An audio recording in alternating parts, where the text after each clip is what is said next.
There we go. Broadcast is And there we were. Hello. There we Hello, are. everybody. Well, Kenny, anyway. Oh, no, Andy's gone. Oh, obviously, Let's the move. armpits smell. He'll be back in a minute. Yeah.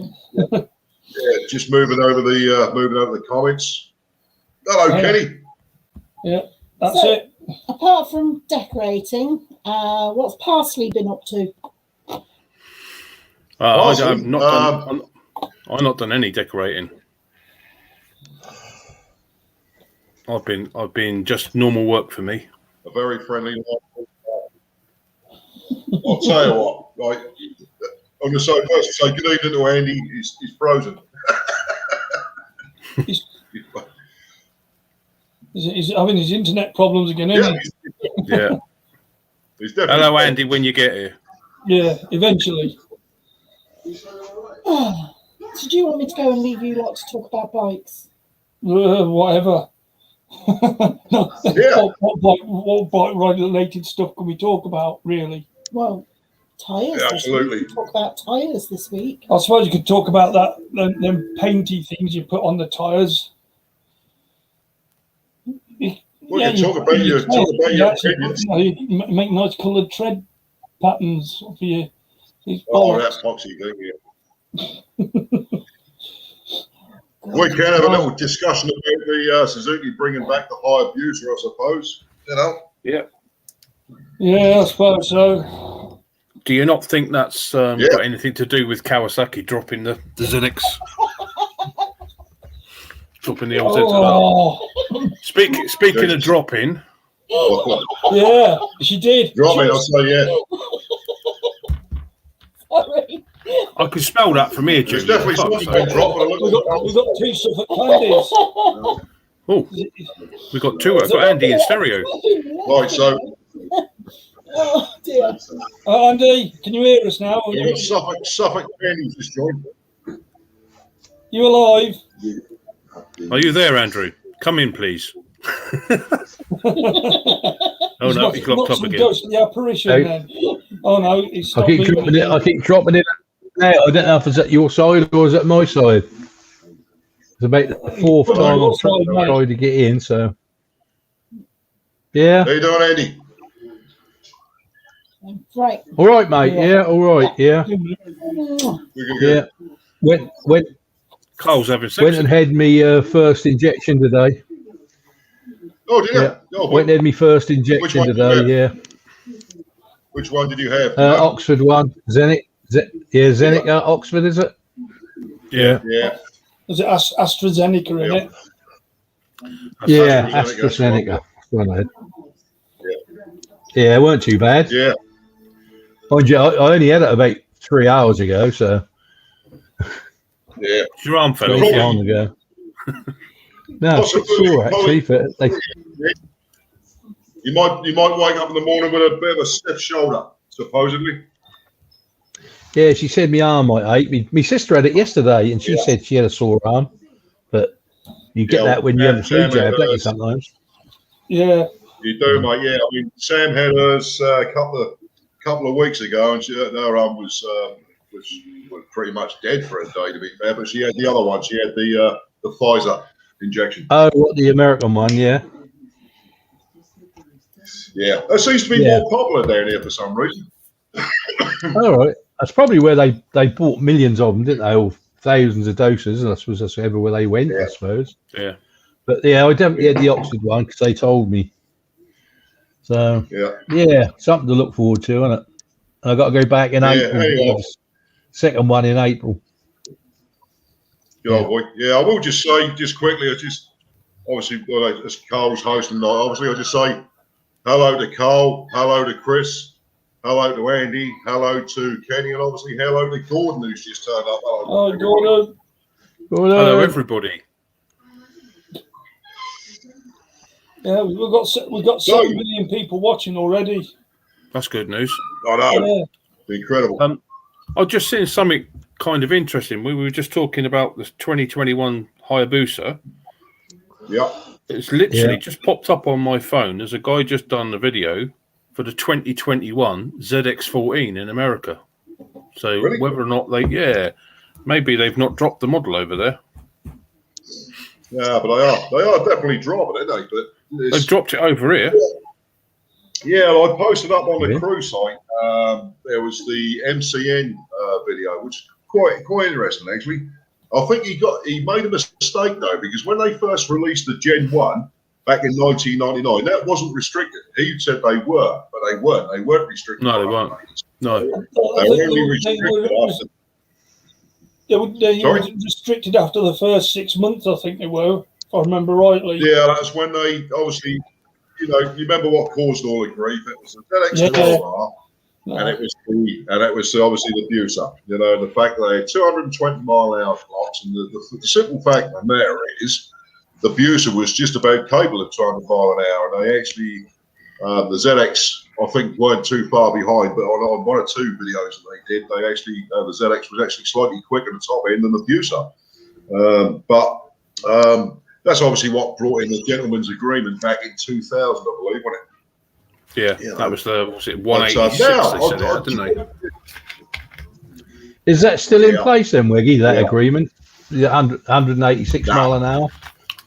No, but it's more the Euro 5 think it's- stuff that's Euro 4 and Euro 5 stuff. It's funny you should say that, because I watched an MCN video this afternoon, and it was the BMW S1000RR, Kawasaki ZX10, and the MV. What's it? Is it the 4RR or something? And they were doing a fastest test on them, and all three of them were over 190. Oh, bloody And the hell. daft thing is, Yeah.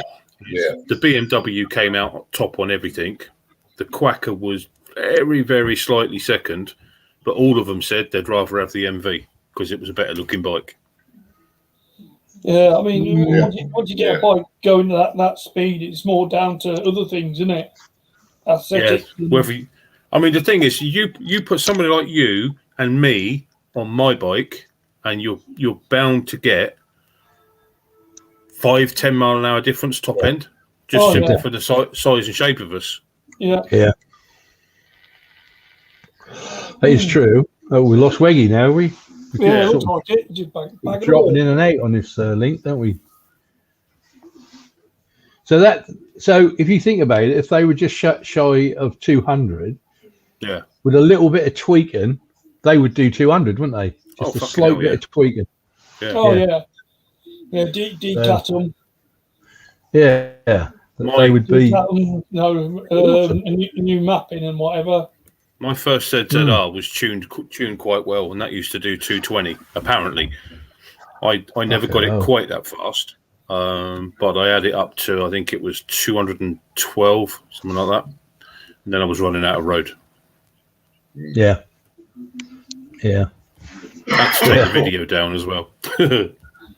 Obviously, the private road wasn't long enough, mate.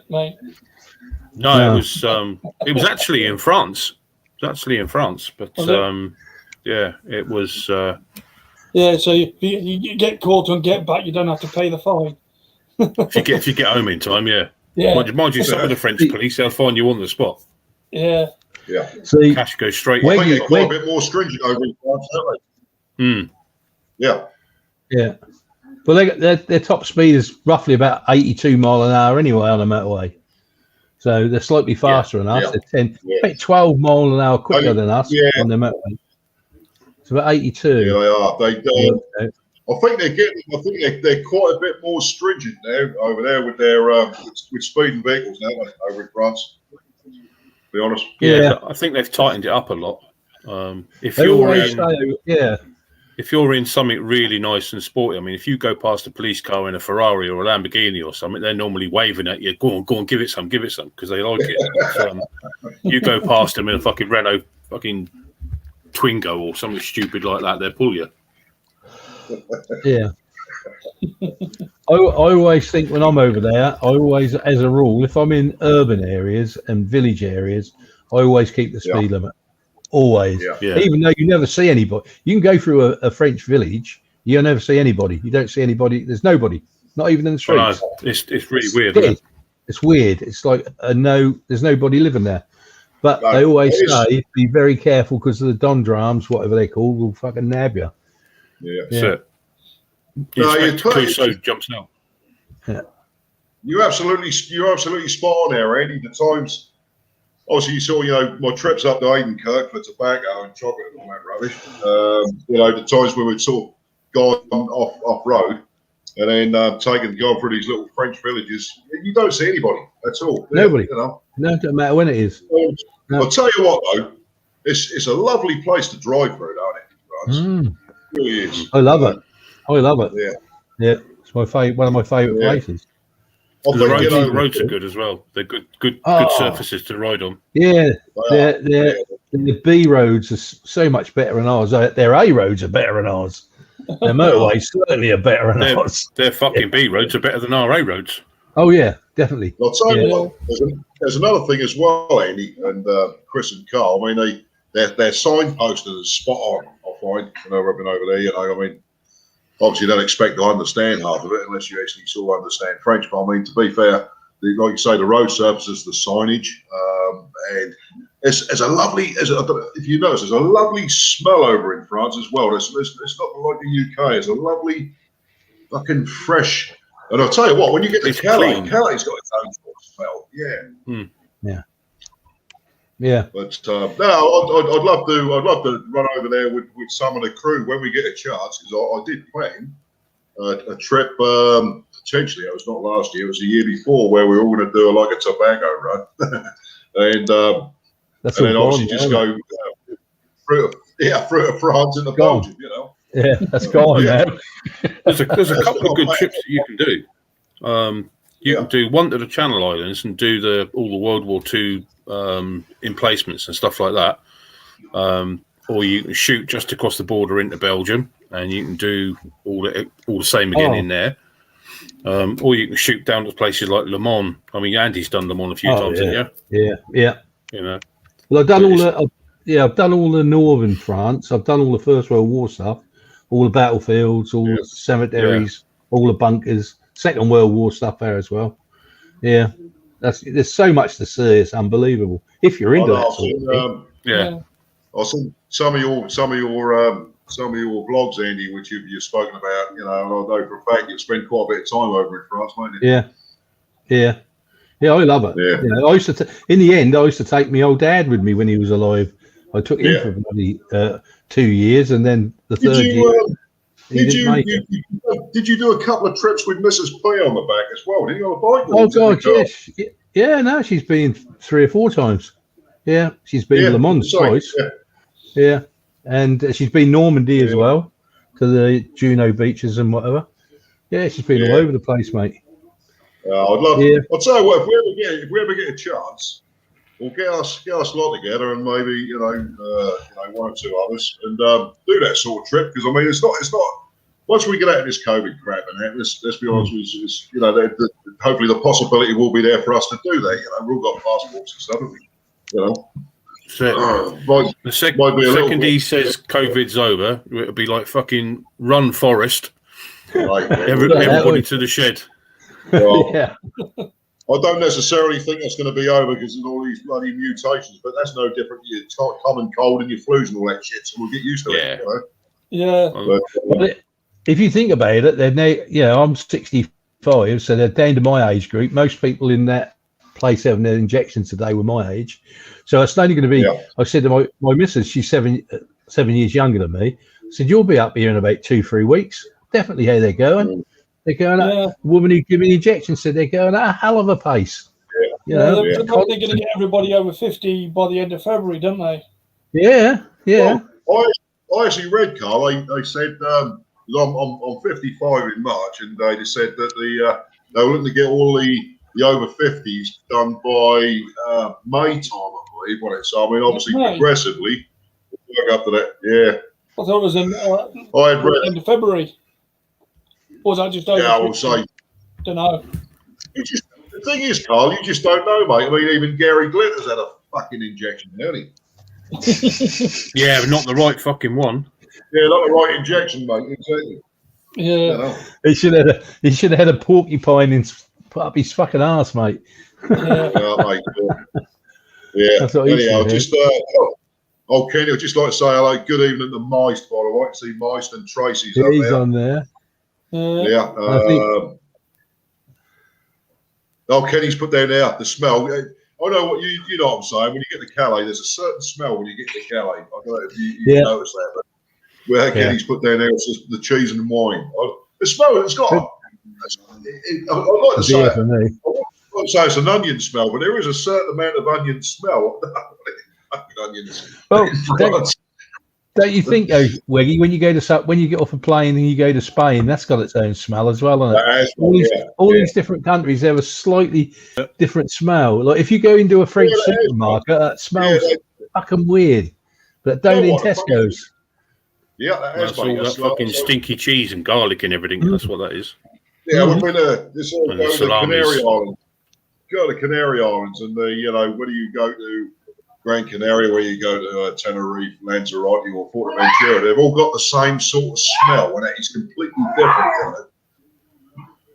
Fucking hell! Somebody getting shagged.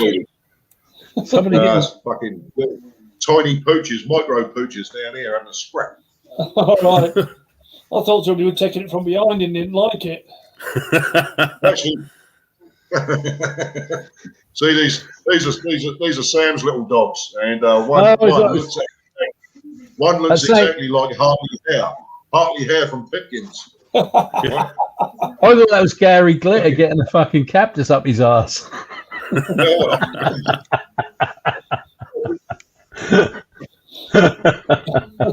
Go on, where are they? Fucking hell. Yeah. They look like vicious animals. Do you have a hamster's wheel for them? Pardon? Do you have a hamster's wheel for them? Yeah, I'll tell you what, I had thought about it, to be fair. Don't put a mouse trap down, that'll kill them. So whose dogs are they then, Wiggy? They're Sam's. Pardon? They're Sam's dogs, aren't they? Yeah. Oh, right. Yeah, so I think Yoda's which is the little old one you just see. The other one's under a blanket, the one that looked like Hartley Hare, right? And that's Sam's daughter's. But for some reason, she's left it here for some reason. Cheap babysitter. Yeah. She probably thinks you need a companion, Wiggy. Yeah, possibly, mate. I'll tell you what. Somebody to talk to. There's two cats. There's two cats as well, mate. Jesus Christ. Right. It's really. Don't it shut up? Oh, right. That was a definite no. That was. Wiggy's not going to ring his neck like that.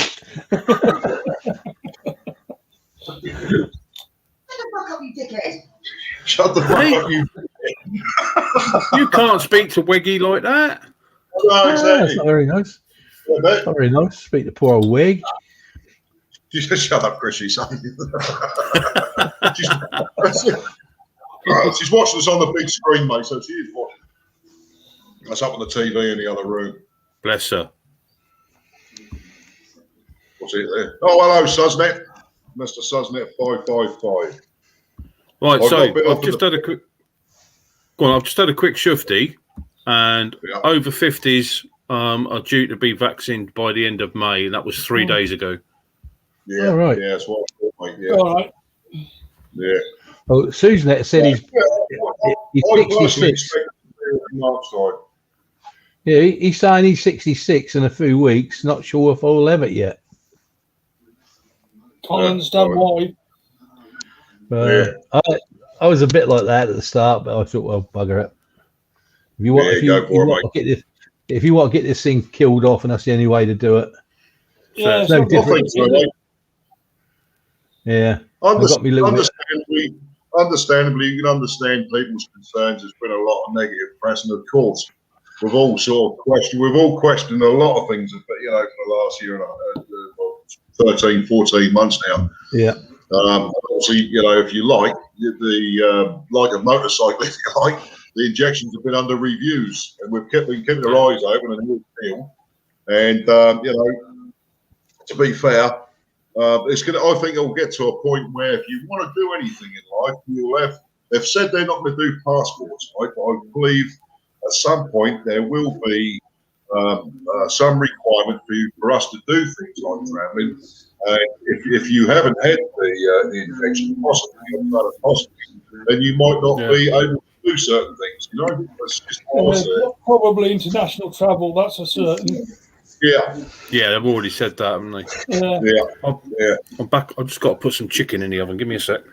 Yeah, I didn't look at the bit of paper, but they give you this little card with all your stuff on it to put in your wallet. I don't know what that was about. I ain't even looked at it, but I just put it in my wallet. But that's to say you've had it. So I've just seen his wiggy streaming live from the zoo. Yeah, it seemed like it, mate. A lot of fucking Dr. Doolittle down here. Yeah, he's got his own petting zoo, mate. He's got his dog there. Every petting zoo, yeah, absolutely. But no, I think you know, I have heard that obviously without going on about it, the injections, there seem to be a lot more people having the Pfizer jab than there has been the Oxford. To be fair, down here. Yeah, because I think they bought so many thousands, about 100,000 or 200,000, and they had to use them up because they can't keep them. They have to be kept in a special fridge under a certain temperature. Where the Oxford one, you don't. It's different. Yeah, I did hear as well, they were thinking about if you have one injection of one, when you go back to the second one, they might give you the other one. Because they're looking into seeing that to get a jab of both can give you more protection than just getting a jab of the same one. I don't know how true that is, but I'll find out when I in April. I did see that. I did see that, Andy. And like you say, they were talking about the speculation of actually, like say, excuse me, you know. Go in. Your job yet? We'll take up vaping. But no, they had spoken about the potential of possibly, like you say, mixing them up a little bit. You know. But we'll see. I'll see. I don't care anyway. I'm just full free, innit? So. Yeah, absolutely, mate. You know, I mean, I'll be as soon as I get the chance to go and have it, mate, I will do. And of course, do they actually tell you which one you're going to have, or do you have to ask? No, they tell you. They tell you, do they? They tell you. Yeah. She said you're going to have so and so. Right. Because I was going to ask anyway, because that was being my next question when she got the bottle out, and I thought, I'll ask which one it is, and she just told me. I think they have to tell you because you have to sign what they call it, like a permissions thing. Like when you're going to have an anaesthetic and stuff like that. If you should die, it's not our fault. Yeah. That was because I mean, if I'm right in saying it was Pfizer that literally got the all clear from the government, wasn't it? You know, anything they're completely, you know, null and void as far as being taken to court over anything or anything. You know, if you're having an injection from us, then you know if anything goes wrong, that's like I suppose parking in a customer car park at Sainsbury's, mate. It's at the driver's risk, own risk, isn't it? The only people we can take to court would be the government, wouldn't it? Because they're the officials that sign the bits of paper to say, yeah, this is good. A consent form. That's what I was trying to say. Yeah. Fucking words not coming out. I'm getting old and senile. No, I'm not saying that. Same sort of thing as like, you know, prior to an operation. Really, anything you have to consent to. Yeah. You know, as far as on a personal level. I didn't have to sign anything today. I had to go through some questionnaires. They asked you loads of questions, and then that was it, mate. That was in my arm. Yeah. I didn't have to sign anything or give permission. I just went through it and just. Maybe that's maybe it's like a regional thing. Some surgeries do, some don't. Because I remember I took my mum down, and she was going to have the Pfizer one. And when we got down there, she filled in all the questions, and then she'd had an allergic reaction to something like 60 odd years ago, it turned out, and she couldn't remember what it was, so they wouldn't give it to her. So I had to push her all the way through in a wheelchair to get her in there. When we went back down for the Oxford one, I asked them for the wheelchair to take her in. Oh, no, don't worry, we'll bring the doctor out. So the doctor come out and give her a jab in the car park. Yeah, really. So it was so much quicker. No queuing, nothing. It was in and out there within like 3 or 4 minutes. Yeah, the only thing they said to me was, have you driven up here? I said, yeah. They said, can you promise us you won't drive your car for 15 minutes? Go and sit in it. Yeah. I went over there. Pauline was in there, so I got in. I said, I got to wait 15 minutes. Got to 5 minutes. I went, I had enough of this. Let's go home. That's the same when I have my eyes done. I'm not supposed to drive for 4 to 6 hours afterwards, but I have done. Yeah. I didn't have when I had the injections because that was like looking through custard. That was a bit dodgy, but yeah. That's like with the flu. I mean, I had my first ever flu jab this year, and of course, I didn't know what to expect. Obviously, I knew I was going to get a jab, but they asked me to hang around the surgery where I had it done for 10 minutes, calling out just to make sure there was no allergic reactions, which is, I suppose, is what they do with this one, don't they? I believe. Yeah, they do. Yeah. So at the moment, so Andy's had his jab. Chris, what about you, mate? not had it yet. I think I'm in the next group down because at the moment, I don't know where they are with you, but they're doing over 70s around here at the moment. Yeah. They've done the over 80s. Now they're doing the over 70s. When they do the over 60s, it's over 60s and those that are more vulnerable. And I'll pick it up under the more vulnerable. I did read in the Star tonight that Suffolk, over the whole of the country, is the one top county for Givernham. We're ahead of everybody else in Suffolk. Yeah. I'll tell you where my mother and my stepfather had theirs a week ago, and they had theirs up at Every Street, Andy. Yeah. I was up at the Suffolk place, where we have the bike show. Trinity Park, yeah. Yeah, Trinity Park, yeah. And that was in the where they put all the classic bikes in that building. That was in there. Yeah. I was speaking to somebody today, and they reckon that because somebody else was going to have the jab, one of the club members, and they're having the jab this afternoon, I believe. And I think he's just by the statues, just around the corner from the statues, like any from the animal statues and all that, I believe. Yeah, you go in there and go through. Yeah. All right, but you can't fault them.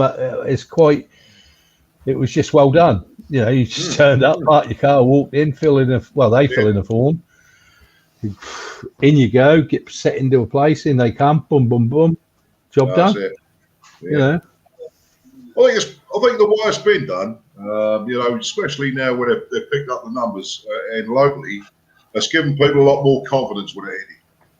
Yeah. I think they've done about 6 million people in the UK now. I mean, something like that. Yeah, they go. What's that work out to, sort of percentage-wise? So it's still only about 3 or 4% of the nation, isn't it?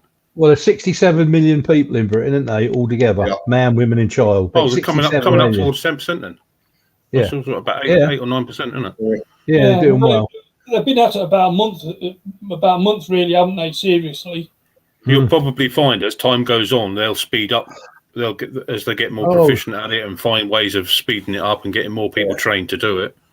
I'll tell you what. I've just seen what Tracy Brown put here. Right now, I really don't know the difference. I haven't looked at the sites to see what's actually in them. Between the Pfizer and the Oxford jab. But she says here that her mum had the Oxford one because she's allergic to penicillin. Which obviously, penicillin, if you're allergic, they can bloody, do you a hell of a lot of harm, if not kill you. So Gordon's obviously put down here. It depends on which vaccine they get access to. Never had to sign anything today, so he never had to sign anything either. No.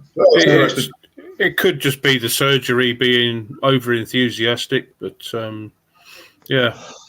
apparently both the vaccines are very dissimilar, shall we say? Because I did read, Chris. I did look into a little bit, but they've got there's some ingredient or some gene or something or other from chimpanzees. Wouldn't surprise me. Some people say there's fetuses. That's no surprise to me whatsoever because my mum's been getting through fucking bananas one after the other. Yeah. Oh, girl. That and tune noises. It'll give me a bit more intelligence. Yeah, you never know. You never know. Well, she's swinging through the trees, mate. That's amazing. Yeah, she's still kicking and breathing, so can't complain. Yeah. Anyway, Andy. Yes. Bike-wise. Yeah. Have you decided what you're going to do with it since at 1200? I'm going to sell it. You sell it, yeah? I'm going to sell it. Yeah. Are you going to replace I might it? even. I might sell them both. Really? Yeah. Really? You might sell it. Ah, right. Okay. Yeah. Because if I sell them both, I can go to the BMW 1300. Right. You wouldn't go for the 16? Oh no, because I only want the next model up from mine, which is the K. I got the K1200S. I would like the K1300S, All right. but they're still hanging around about $6-7 grand. Yeah. You know what I mean? 209, 2010s. They're still sitting at 6,000 quid. You know. Yeah. So I'd have to sell both of my bikes. BMs they hold their prices really well. Oh man, it's ridiculous. I mean, Even you look at a 10-year-old GS and they're still fucking thousands of pounds. I'll tell you what, Chris, you mentioned the GSs. I mean, I was looking at some of the crew members, and we've got quite a few. Some of the crew that have purchased GSs over the years. And I'll tell you what, they swear by them. And I know one of the guys. I know Murray's. Excuse me. Murray's looking to get a new GS, I believe, and so is Krusty. He's looking to upgrade. One of my very close friends got the GS. I think this is the 1200. I don't think it's the 1250. I think it's the 1200. Yeah. And he swears by it. He's had it since it was brand new, and it's I think it's a 2008. I think. Yeah. And he loves it.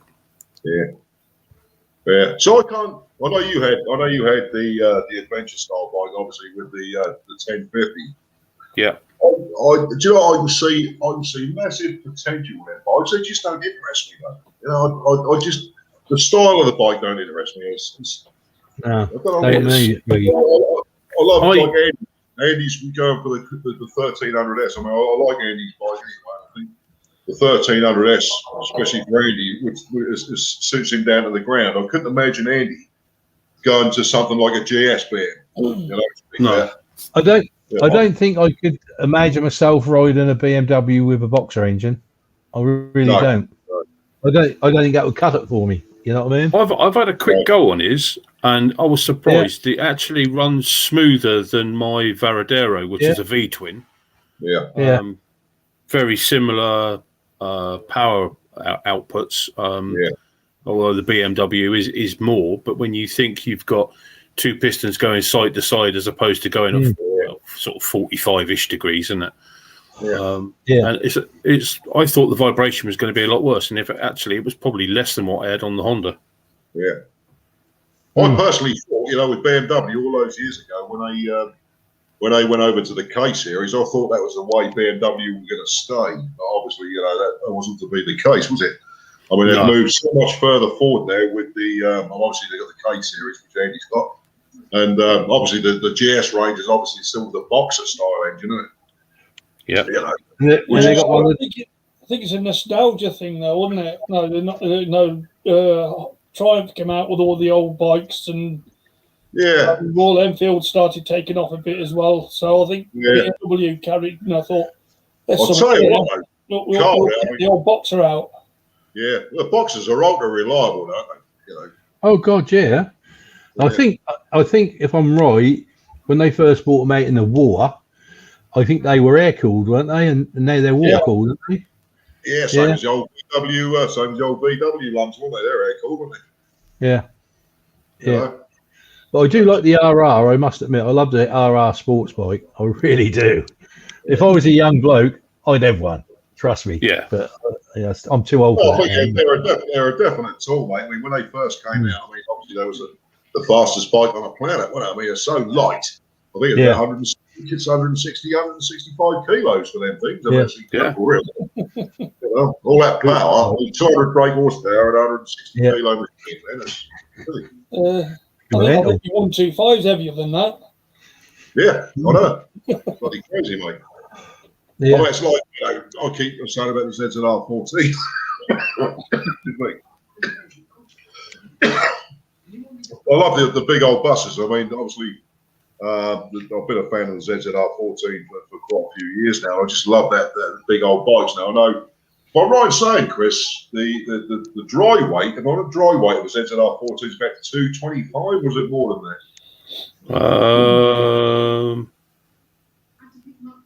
I would have thought it'd been more than that, but I was really I thought it was 210, but for some reason I've got 240 in my mind. Give me a second. Really? I will Google. It's as I say, I'm well into the ZZR 14, and I look at the specs on the Gen 1. I don't know what the Gen 2 horsepower is, but on paper from the crank, it's 197 brake horsepower, Chris. Yeah. Yeah. That's the next machine, anyway.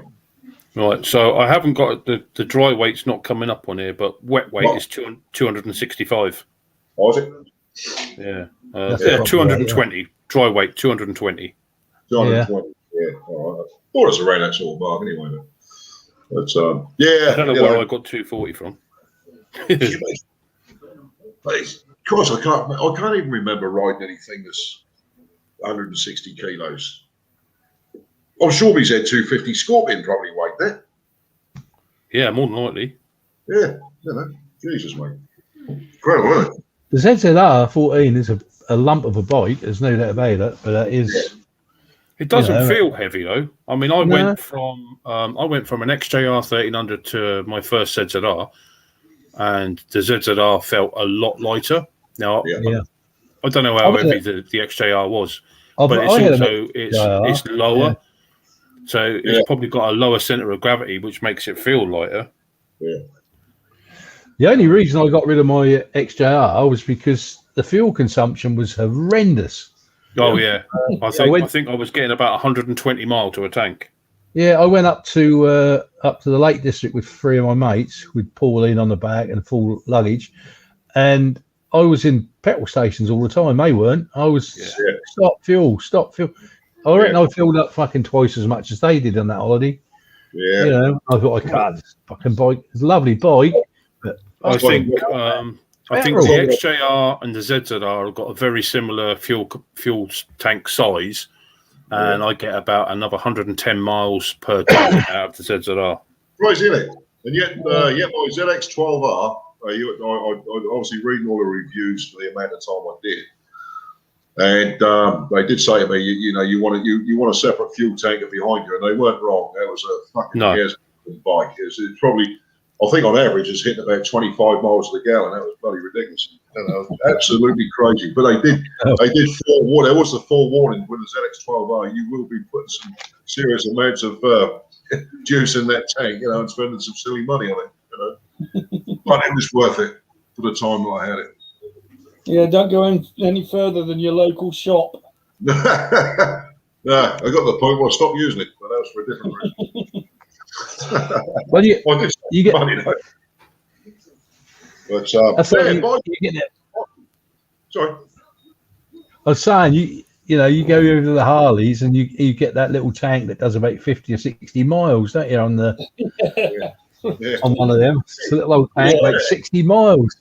One of the craziest things they produced that, the fantastic VMAX, wherever you want to look at it, so you get all the hand inside of it. So the VMAX has got one of the silliest sized tanks, right? Was that 1200 V4 engine? Yeah. I don't even think they hit 100. I don't think they can do 100 miles on a full tank, to be honest. So how big is the tank? How many gallons? Well, the VMAX, I haven't got anything at hand to bring it up, mate, but they're tiny. They really are. And that was a monster bike when they came out. I'll tell you what, the old ZZR 1200, the tank on that is a massive tank, and I'll tell you what, you can go bloody miles on that for a bike that size. Yeah, really good. That's better than my BMW, actually. Really? Yeah. Yeah, my BMW is quite juicy. Yeah. Oh, moist. The tank is just big enough to get you to the next petrol station. Yeah. Yeah. What do you think of that? That's nice. I like that. That's a Horex. And I was looking at 6-cylinder bikes. That's a 1200cc 6-cylinder, and they've only been going since 2013. Really? And they're still current now.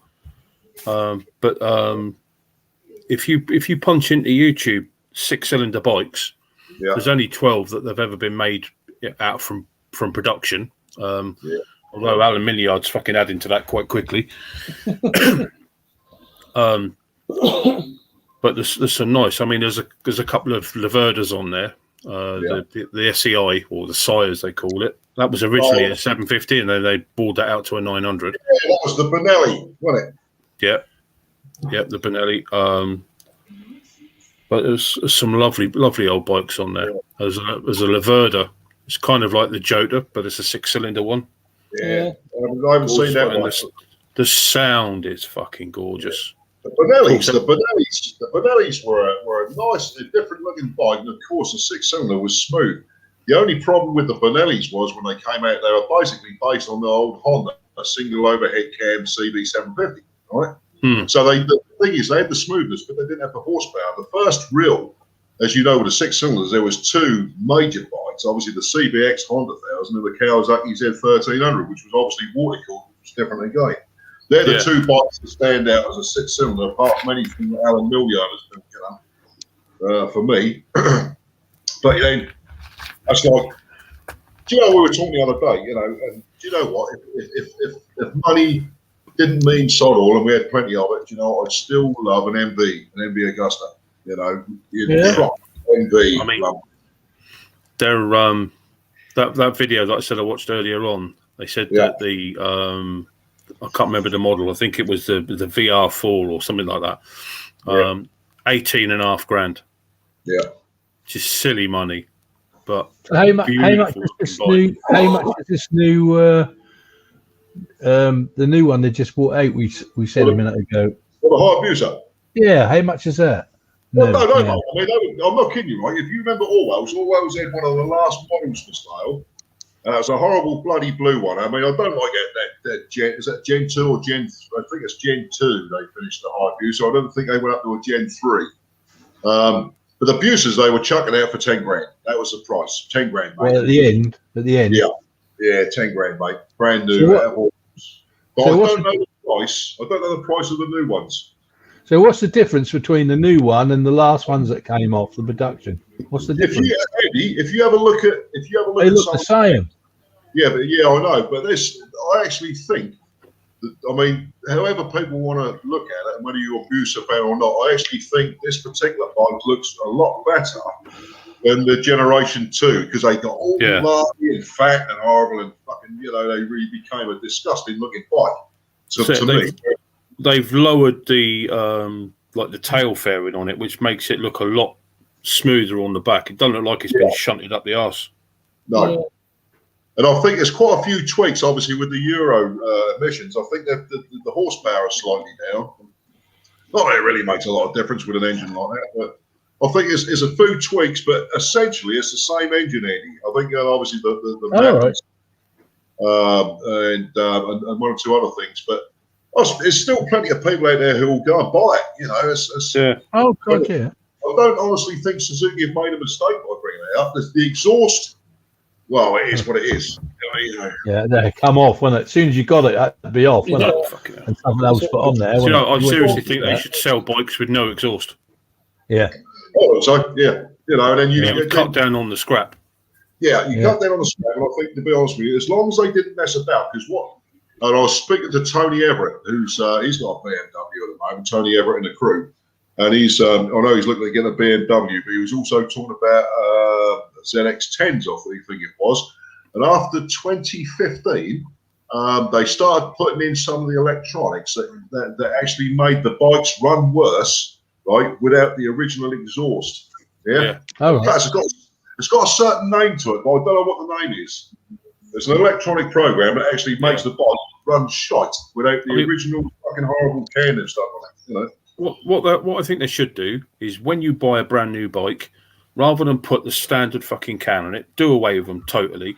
But then they say to the punter, when you buy the bike, right, what exhaust do you want on it? We won't sell it until you tell us what exhaust to put on it. So you can, if you want to put a fucking Delcovic on it, you can, or an Akrapovic, you know, whatever you want, they'll put it on there, and then they'll fucking map it to run on that exhaust as part of the sales. Change the law first, aren't they? Yeah. Well, They're not going to do that, are they? Nah. The thing is, one of the companies that do that, This green shit. is Triumph. Triumph are good for that. Not that I've ever had a Triumph.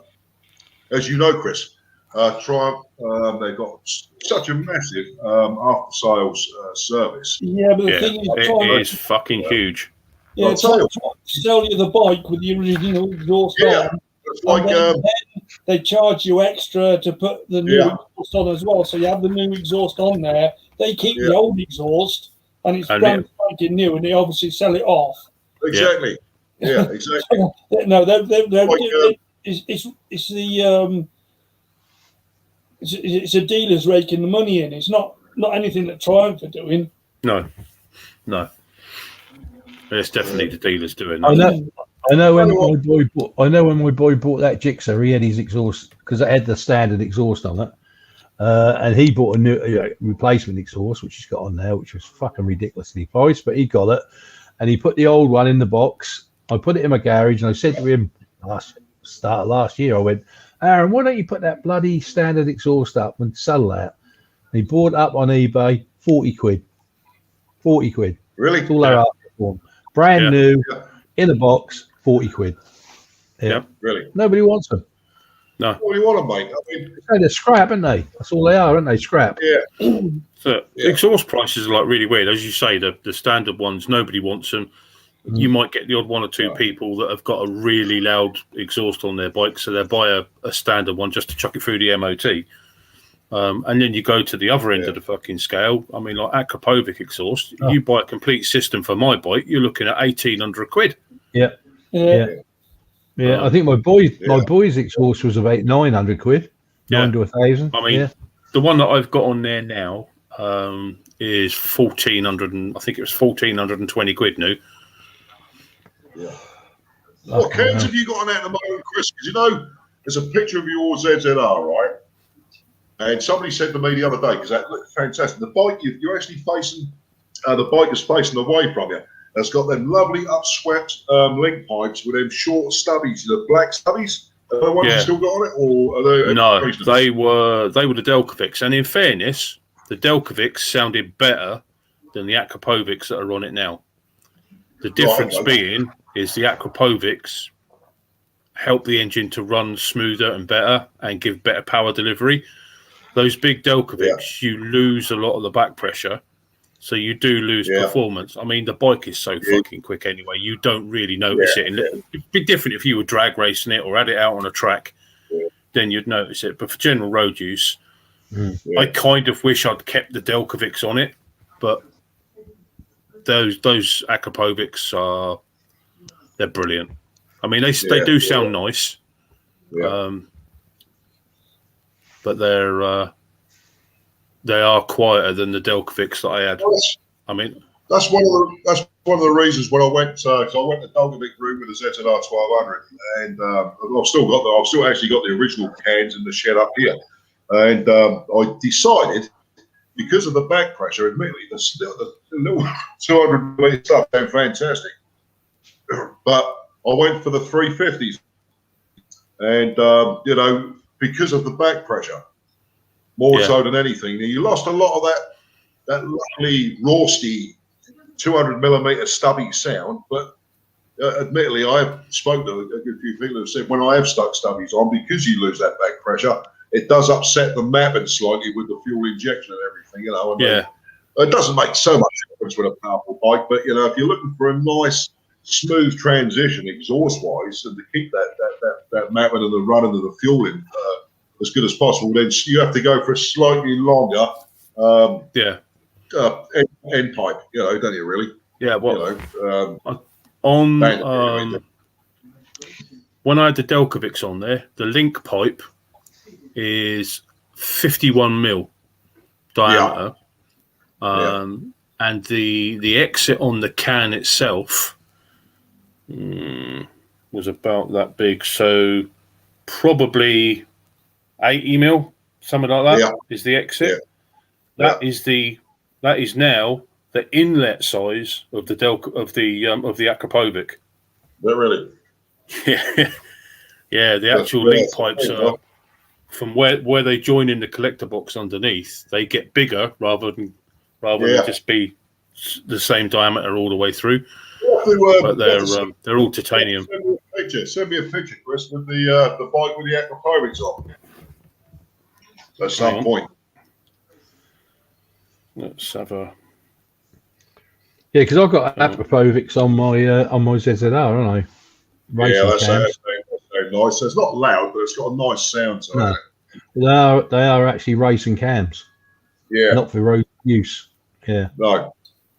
Which a lot of them are. But I mean, I suppose when I went for the 350mm Delcovics on the ZZR, obviously, I haven't got a problem going with the short stubbies, as you know, with the Bandit. I mean, that was a lovely short Scorpion on there. That was pretty loud. Yeah, that suited it, Wiggy. That suited it anyway.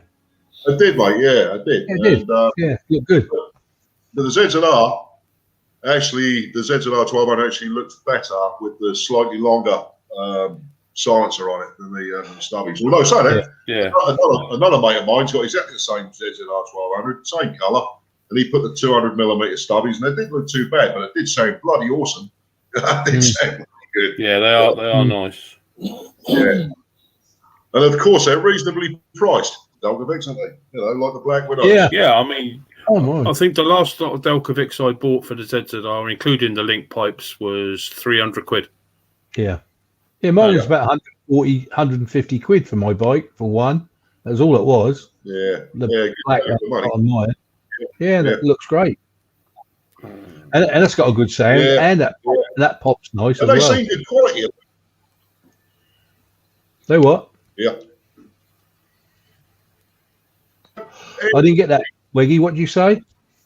When you decide, when you actually made the decision as to whether you're going to sell, when you made the decision to sell either one or two bikes, mate, obviously get the details up on the crew and that, mate. All right? Yeah. Yeah, the ZZR would be the first one I get rid of. I'd hate to do it, but I'm not riding it, and that's been sitting there now. I go out and start it now and then. It's 2 years nearly, and that's a waste. That somebody should be getting some benefit out of it. Really? Yeah, I don't want to see it sit there and deteriorate. I know it's in a garage and everything, but somebody could get some use out of it, couldn't they? Seriously, Andy.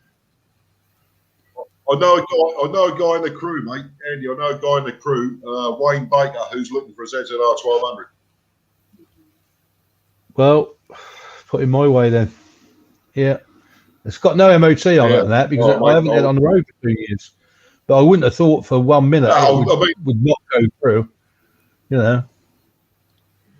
Andy, I'd more than happily pick the bike up for you and take it down at Cox's, mate, and get an MOT on it. Yeah. It starts and everything, and I rid it. When I got it on the road, I rid it for I think 40 miles. Put it back in the garage, and I've never rid it since. Nearly 2 years ago. No. Yeah, really. Yeah. It's not pictures high miles. So just sent you 4 pictures. Oh, mate, yeah, nice one. Let's have a look here. Yeah, they do look nice, don't they, Chris? Yeah. They clean up it's fucking pig filthy after I took it out at the weekend, but it needs a bloody good clean now. I do look nice, that mate.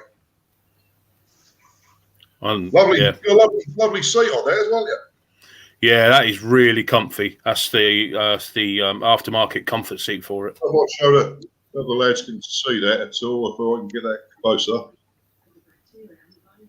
Oh, yeah. Focus now. Yeah. Yeah, really good.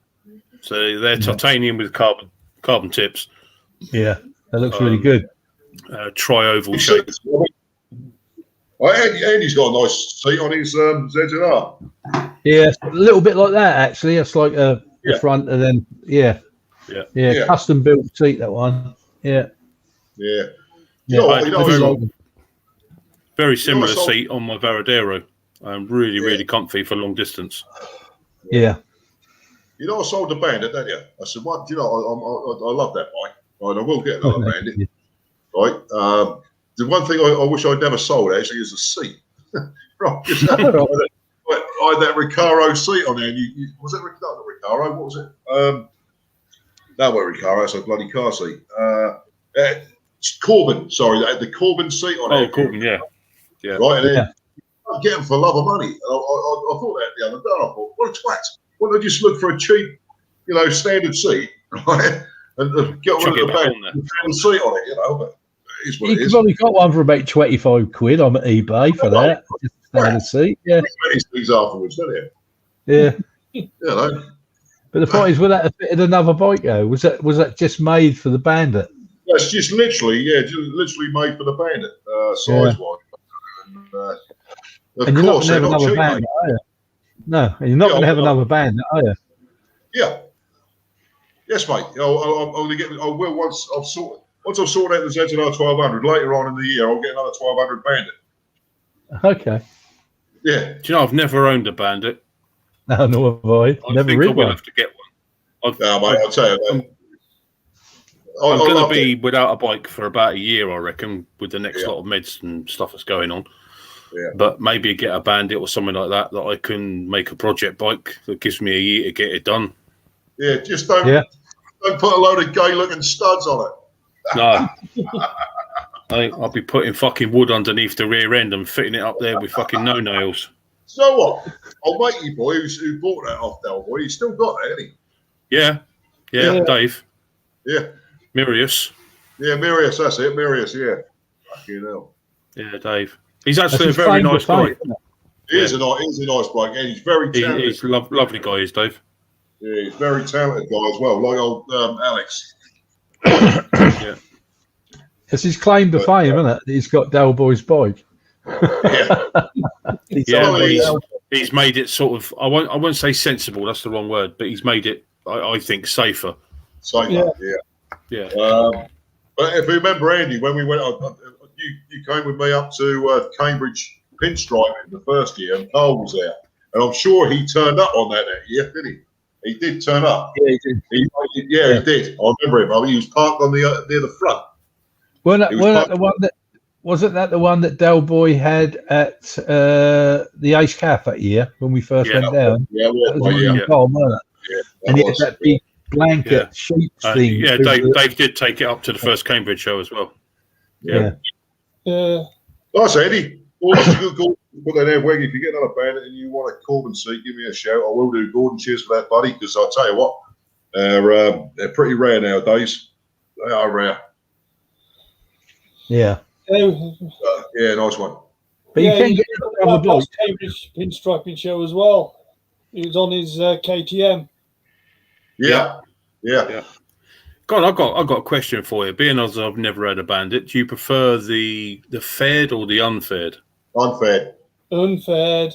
It's got to be unfaired, isn't it? With straight bars. Well, most of the Bandits you see are actually the S, believe it or not, and the S being the faired one. So what most people do is they loose the fairing, right, and obviously stick on them stupid little twin button. I can't remember what they're called. They're them bloody twin lamp things. What are they called? Shit. It's a fact. I took them off. They look shit. I got a decent standard lamp and put that on back on again. I can't remember what they're called now. What are they called? Got a certain I know the ones you mean. I don't like the little twin lights on there.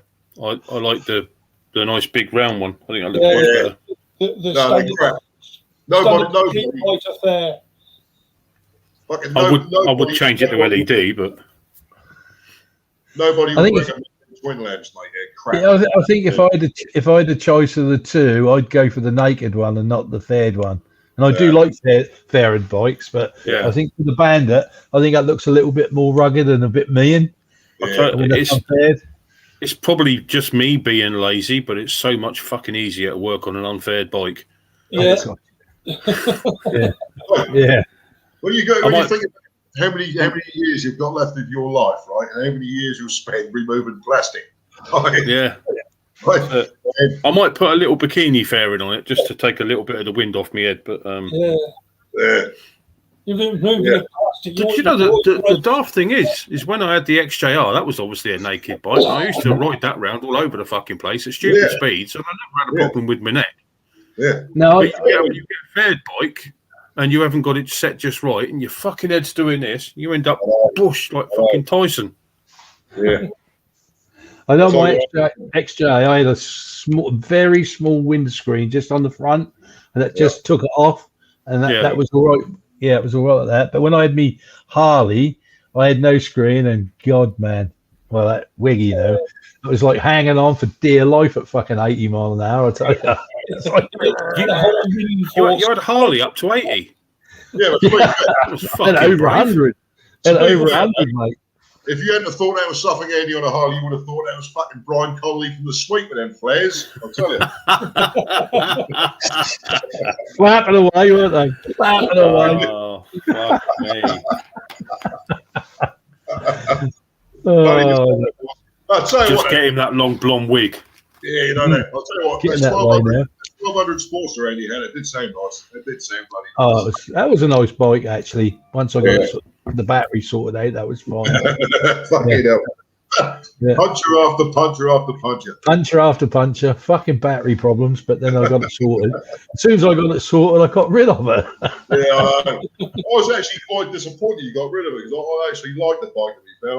I'm not a big Harley fanatic, but that particular bike looked, that was nice. You know? It was in good condition as well. That was excellent. That looked like it just come out of the showroom. It was so good. They weren't no chrome, coming off anywhere, and the wheels were still good, where they usually peel a little bit when they get the sort of 207 models. Yeah, that was excellent. Hey, I'll tell you what, it's actually somebody, right, made a joke the other day that YouTube is stopping people uploading videos that last longer than 28 seconds. That's to stop all Harley owners doing their 0 to 100 mile per hour uploads. Yeah, I saw that. To be fair, the Harley at low speed, in first, second, and third gear, would pull your arms off. Oh, Awesome. Yeah, I mean, they're a big old lump. They're very talky, aren't they? Yeah, and then when you got up to sort of 70, 80 mile an hour, then that was it. They weren't the more. I remember your 0 to 60 video, mate. Yeah. That performed quite well. That performed quite well. Fucking only time I said that Harley on the back of the truck. I did get mine up over 100, but that was just so. It was just cruel to sit on the thing. You wouldn't be able to hold it like our bikes. What we've got, you wouldn't be able to hold it for long before you was exhausted. That took all the strength out of you. So like my bike and Chris's bike. Yeah, if you had a straight road, you could keep at 100 for fucking couple of hours. You know what I mean? Yeah. Tucked in nicely. But a Harley, you'd be done in a few minutes because you'd just be knackered. When I took mine over to France, my first one, I took that over there, and we were going down. It's 2 hours south of Limoges, so we're about 6 hours down in total. And I sat doing 140, 150 mile an hour non-stop all the way fucking down, and got off the other end just like I poodled into town to pick up some chips or something. Yeah. It was fucking lovely. Yeah. I don't know if you see my post here. I got a bit nostalgic, right? And I was looking at the old Yamaha. One of my favourite bikes of the era, right, was the old Yamaha. SR500. SR500, mate. Fucking lovely. Kickstart, no electric start bullshit. Right? No, nice big thumper. Nice big thumper, mate. 500cc. Actually, Bob Page made a point. He said he's surprised they didn't actually make a bigger one, like a 600 or a 650. Yeah. Because that was the same engine as the XT500, wasn't it? Yeah. Different era. But yeah, you can't get them. For less than about 5 grand now, and that's a fairly pricey one. Yeah. They're if you have a look, most of the bikes from mid to late 70s through to mid to late 80s, you're looking at stupid money. I mean, like fucking the old GT 750, 12 grand for a decent one. Yeah, well, for a pile of scrap, you'll pay 5 grand for it. I was chatting to Kenny this morning, and Kenny had brought up a picture of a Z1. Well, I know they go for good money anyway, but it was 20 grand. Admittedly, it looked nice. It had all the original, the 4x4s and all that, But 20 grand for a Z1? Sorry, mate, but some people are trying to rip the fucking arse out of the market, aren't they? Yeah. I think some of the 70s and 80s bikes are going for more money than the classic bikes. It want one of the Z1 turbos, was it? No, it was a typical classic Z1, Z900. It was it. That was it. Yeah. I'll tell you who else has got got a lovely little bike. Is Nita, Kenny's other half. Did she get the Rebel in the end? She has, mate. It's a nice looking little bike, to be fair. Yeah. The only thing, it's very tidy. It's different. The bloke who had it, he's done a nice job on restoring it in a slightly different way. He's put his own touch on it, colour-wise, this and the other. It's very tidy. It's got spoke wheels, obviously. It's got a proper little tiny, very quiet old CM250 type twin engine. And I think I'd like to see Nita riding that a lot more than she did her little 535. I mean, it was a nice little bike. She's got this 250 now, so hopefully that'll sort her out properly, And it is nice, I haven't ridden the 250 in years and years and years and years, so I can't imagine how it would feel now power-wise. But but for Nita, I think that's spot on, to be honest. Yeah. The last 250 I rode was a motocross bike. Mind you, that was only about 10 years ago. You learn how to be in exactly the right gear for the speed you're doing and what you're going to be doing up ahead, mate. You've got to think about what you're doing, or you're going to be about 20 mile an hour slower than you could have been doing. I think for someone like Nita, though, who still loves and enjoys her bikes, who doesn't really want to do long distances, she's certainly not going to be doing silly distances on a 250. I think that's spot on, because that's going to keep her mobile. And when the crew are doing we're doing little local runs, or out to when we do get going to the little local pubs that are sort of 20, 25, 30 miles out. I mean, that's spot on for that, isn't it? Because we don't go stupidly quick. We don't give the bikes a hide and go and bring sticks or anything. So I think she'll be a lot happier with the 250 than she was with the 535, which is cool. Yeah. Is that a lot lighter? Is it then, Wiggy? Yeah. She was. Excuse me. She'll probably feel a lot more happier with the handling of it when getting it off and put it on the stand. And all that sort of stuff. It's got a fairly straight set of bars on it. So the only thing that Kenny's going to change, or Nita wants Kenny to change, is the bars and give us some higher bars. Yeah, put some short ape hangers on it. Yeah, that sort of thing. I think the only thing you have to do is probably I looked at it, this morning. I believe they're probably going to have to get longer cables. That's about it. The rest of it is straightforward. Yeah. But the guy's done a nice little job. And he was a local, so they've done a straightforward deal with it, which is cool. What's Kenny does? Can you put that in? 1972 Z1, yeah. 20 They're grand. a lovely looking bike. That's stupid. So the thing is somebody will fucking pay it, and then the next one will go up at 22 grand. Yeah. But let's be honest with you, Chris. I mean, as much as we love, and we all love. I certainly do. I love me classic 70s, 80s, and 90s bikes. Really. Of course, the ZZR14, the ZZR ZX12R, and so on and so forth a little bit later. But generally speaking, I love that era, the 80s and the 90s, and I can't think of any reason why you'd want to spend 20 grand on anything from that era, anywhere near. They were good bikes. They were lovely bikes, but they are what they are.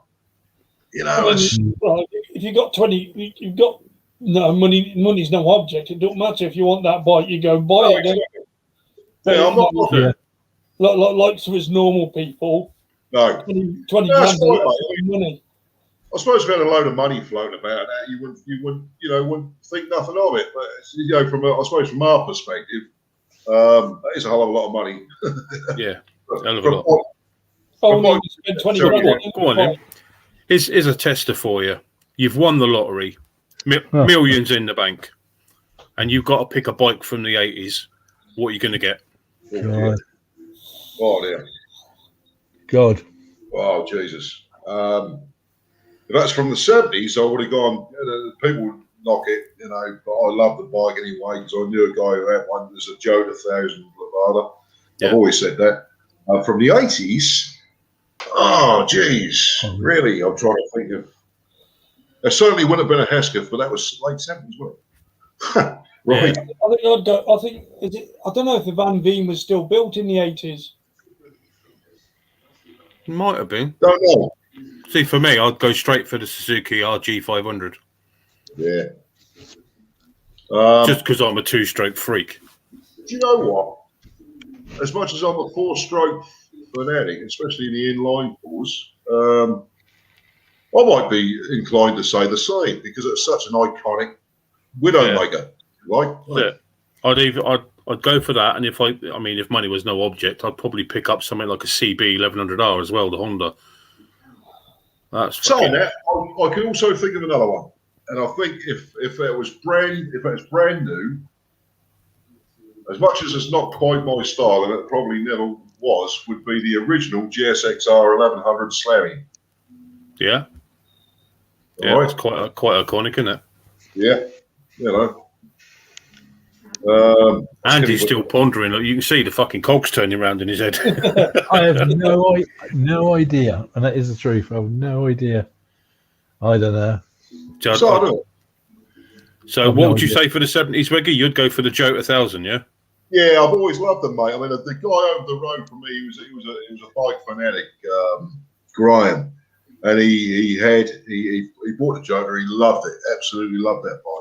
And the only reason he sold it was when Honda brought out the CBX1000, the 6-cylinder, and he bought a brand new one. Yeah. Noisy. Electrics were terrible, but when they're running on tune, that Joker triple engine, mate. Oh well. Yeah. Right. Something else. I think from the 70s, I'd be on a triple as well, but it would be Suzuki. Yeah. I'd have that GT 750. Oh, Kettle. Yeah. Kettle. Yeah, I quite like them actually. Yeah, I've seen them. I quite like the look of them, actually. Yeah. Actually, Kenny mentions them a lot. Kenny's a bit of a Suzuki fanatic with the old Strokers. He'd have the 750 Trident. Yeah. Well, that's... Yeah, but he's saying the 750 Trident. I mean, I'm trying to think, the 750 Trident, when it was built at Meriden. I'm trying to think, in Revits, Andy Birdie's chicken. Yeah. You go to Revits. I can't remember so many. I know the Tridents were in there, and they are beautiful. But I think the last Triumphs that are in there were the old Bonnies from Meriden. Yeah, probably. Yeah, you're probably right, actually. Yeah. I can't remember when they moved. What was the date that sort of year each they moved from there to Orwell's? Revits. Well, Revits finished. They completely finished as a company. Oh, they did. So Orwell's nothing to do with Revits then? They never moved over? No, because what happened was, because if you remember a few years back, sorry lads, we're just talking to Suffolk bike shops now, in town in the 80s, you had obviously Revits, you had Dave Vickers, then became Orwell's. That's a name from the past, isn't it? That's the one. I'll put it down. Yeah. They had Dave Vickers, which was then taken over by Ray Waters and then turned into Orwell's. And then you had Eddie Caudle's down Bradford Road, which used to sell them little two-stroke Harley Davidsons and MZ, right? Yeah. And the other one was let me think. Davy Brothers. Which, and what you did actually saying that. It weren't just Davy Brothers. You had Davy Brothers up on. They were based on Allen Road later on, weren't they? Right. And you've also obviously got the original Cox motorcycles, which was all Yes, I bought my scooter from there, Cox's. Yeah, I bought my Lambretta from there. Yeah. In I'll tell you what, 87. Yeah. Yeah. Well, obviously, 80, obviously, who still works at there's Peter Cox. He's his, I believe, his uncle, if I'm right in saying. Oh, Wasn't he the lead singer of Go West? Who's that? Peter Cox. Yeah, possibly, mate. Yeah, but he used to sell scooters in Ipswich. I bought one. But no, unfortunately, we've lost some fantastic shops, mate. I mean, Rabbits was a strange one. I used to love going to Rabbits to look at the Triumphs. Yeah, I'm the only that. And do you know what?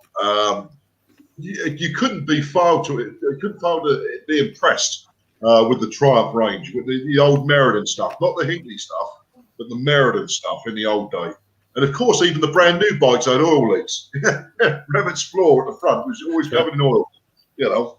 And but I mean, Orwell's was always Japanese bikes. They really have become a fantastic company to deal with, and they got a massive store. Well, so it is a big store compared to what they used to have, isn't it? Oh God, yeah, yeah.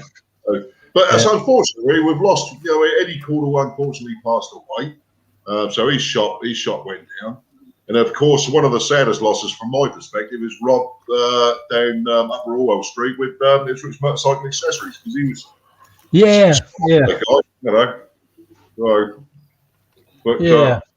So it was C-Man. We've only really got Orwells. We've got Orwells. Cox. We all use Coxes for MOTs and servicing now. Yeah, that's it, isn't it? Yeah. And then obviously you've got Badger Motorcycles. You've got the bike shop, like whatever it is.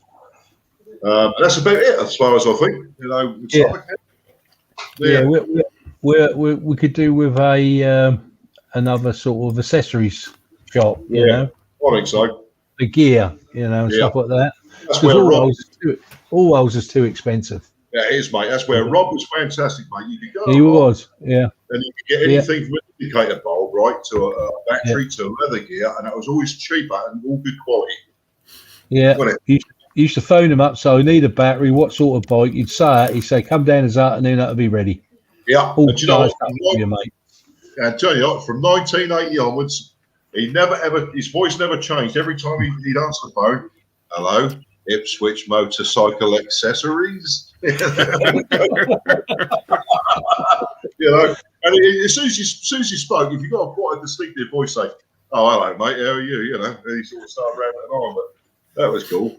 He weren't overpriced either, was he? He was quite reasonable on a lot of stuff. He was, mate, and do you know what? He's a quiet bloke. He's very knowledgeable. He was always up at the Cop Box show. You always see him up there, right? But he used to be heavily into his I think his grass track and speed bike stuff, you know, and scrambling, that sort of, you know. Yeah. Motocross, obviously, is what they call it now nowadays, since 1960, fucking God knows when. But anyway, Kenny's put down, and I had one of those as well, the Suzuki 850 Sharp Drive. Nice bikes, bit heavy, you know. Oh, there's been some cracking bikes about. Oh, has, mate. Oh, Kenny's looking at us, getting something a bit smaller. Kenny's bike. Yeah, right, Kenny. He will come back. Kenny's all over the web, mate, at the moment, looking for other bikes. He's popping these ones to me and seeing what I think of that. You know, I think if he had his way, he'd probably go for a Suzuki Kettle or a GT 500. All right, yeah. Yeah. Well, them kettles are going for good money, though, aren't they? Crazy ridiculous money. Yeah. And it's only because it's the 750. If you drop down to the 500, the price drops phenomenally. Yeah. And then the 380 goes up again, and the 250 is back down again. It's really weird. And the 125 isn't particularly cheap. No. Weird. As I say, a lot of them old 125s. I mean, not there's that many about now, but I mean, a lot of them old 125s go for good money. It's like I used to have a lovely little CB 125S, proper little, not the CG, the proper, overhead camshaft engine rather than the push rods. Yeah, and that was a lovely little bike. But I tell you what, you can't find a good one of them for less than about $2.5 grand. I can always remember back around 82, 83. I was riding around on a KDX 175. Yeah. So technically a motocross bike. And a mate of mine had a Benelli 2-stroke 125 twin. And I'll tell you what, that thing was like a fucking rocket ship. It would stay with my motocross bike. It would piss all over the RD 125 at the time. Yeah. You know, and it wasn't far behind the 200. It wouldn't stay with the 250, but it wasn't far behind the 200. And lovely sounding bike. Yeah, absolutely. God, there were the days when old mates used to turn up with strokers at the front. Jesus, mate. X7s, GT 250 Hustlers. What else? Yeah, the Yamaha RD 250s. Yep. KH 250. Yeah, used to get a lot of people on the RD 400 as well. Oh, mate, they used to go like stinking things. You had a limitation on brake, not brake horsepower, but CC. Yeah. So you could actually, ride a 125 that had, about 20, 30 brake horsepower as a 2-stroke on a learner license. Yeah, I know. Crazy, isn't it? That's a crazy thing. Nowadays, you got about half a brake horsepower. Yeah. Well, Kenny's just put down now. I had 3 of those actually, and they're a lovely little engine. GS 550s. We all remember those things. Yeah. Lovely little bikes. Yeah, spoke about them as well. Yeah. So you come back to the same old question that everybody comes back to in the end with this lot. You got your Jap bikes, you got your British bikes, and whatever. We all know the decline of the British bikes because you could see it when the Japs came on and bought their new bikes out. That was it for the British bikes; they were gone. Yeah. But you always have this argument: who are the best builders of bikes? Yeah. Who are the best over the years? If you look, you guys are more experienced about them than me because I can never remember the bloody things. But you guys have got more knowledge when it comes to all these different bikes. But if you look over the whole, say from the 70s to now, who would you actually say was over all them years would be the best builder? No two ways about it, Andy. No two ways about it, Andy. The Japs, mate. Oh yeah, I know the Japs. Yeah. But which one? Well, for finish, I would actually say bikes that are finished to the highest standard at the Japanese companies would be Honda. Yeah. That's what I was going to say. Honda for reliability, no. So if we go with Honda number 1, who would be number 2? Quacker. I think they're all fairly close.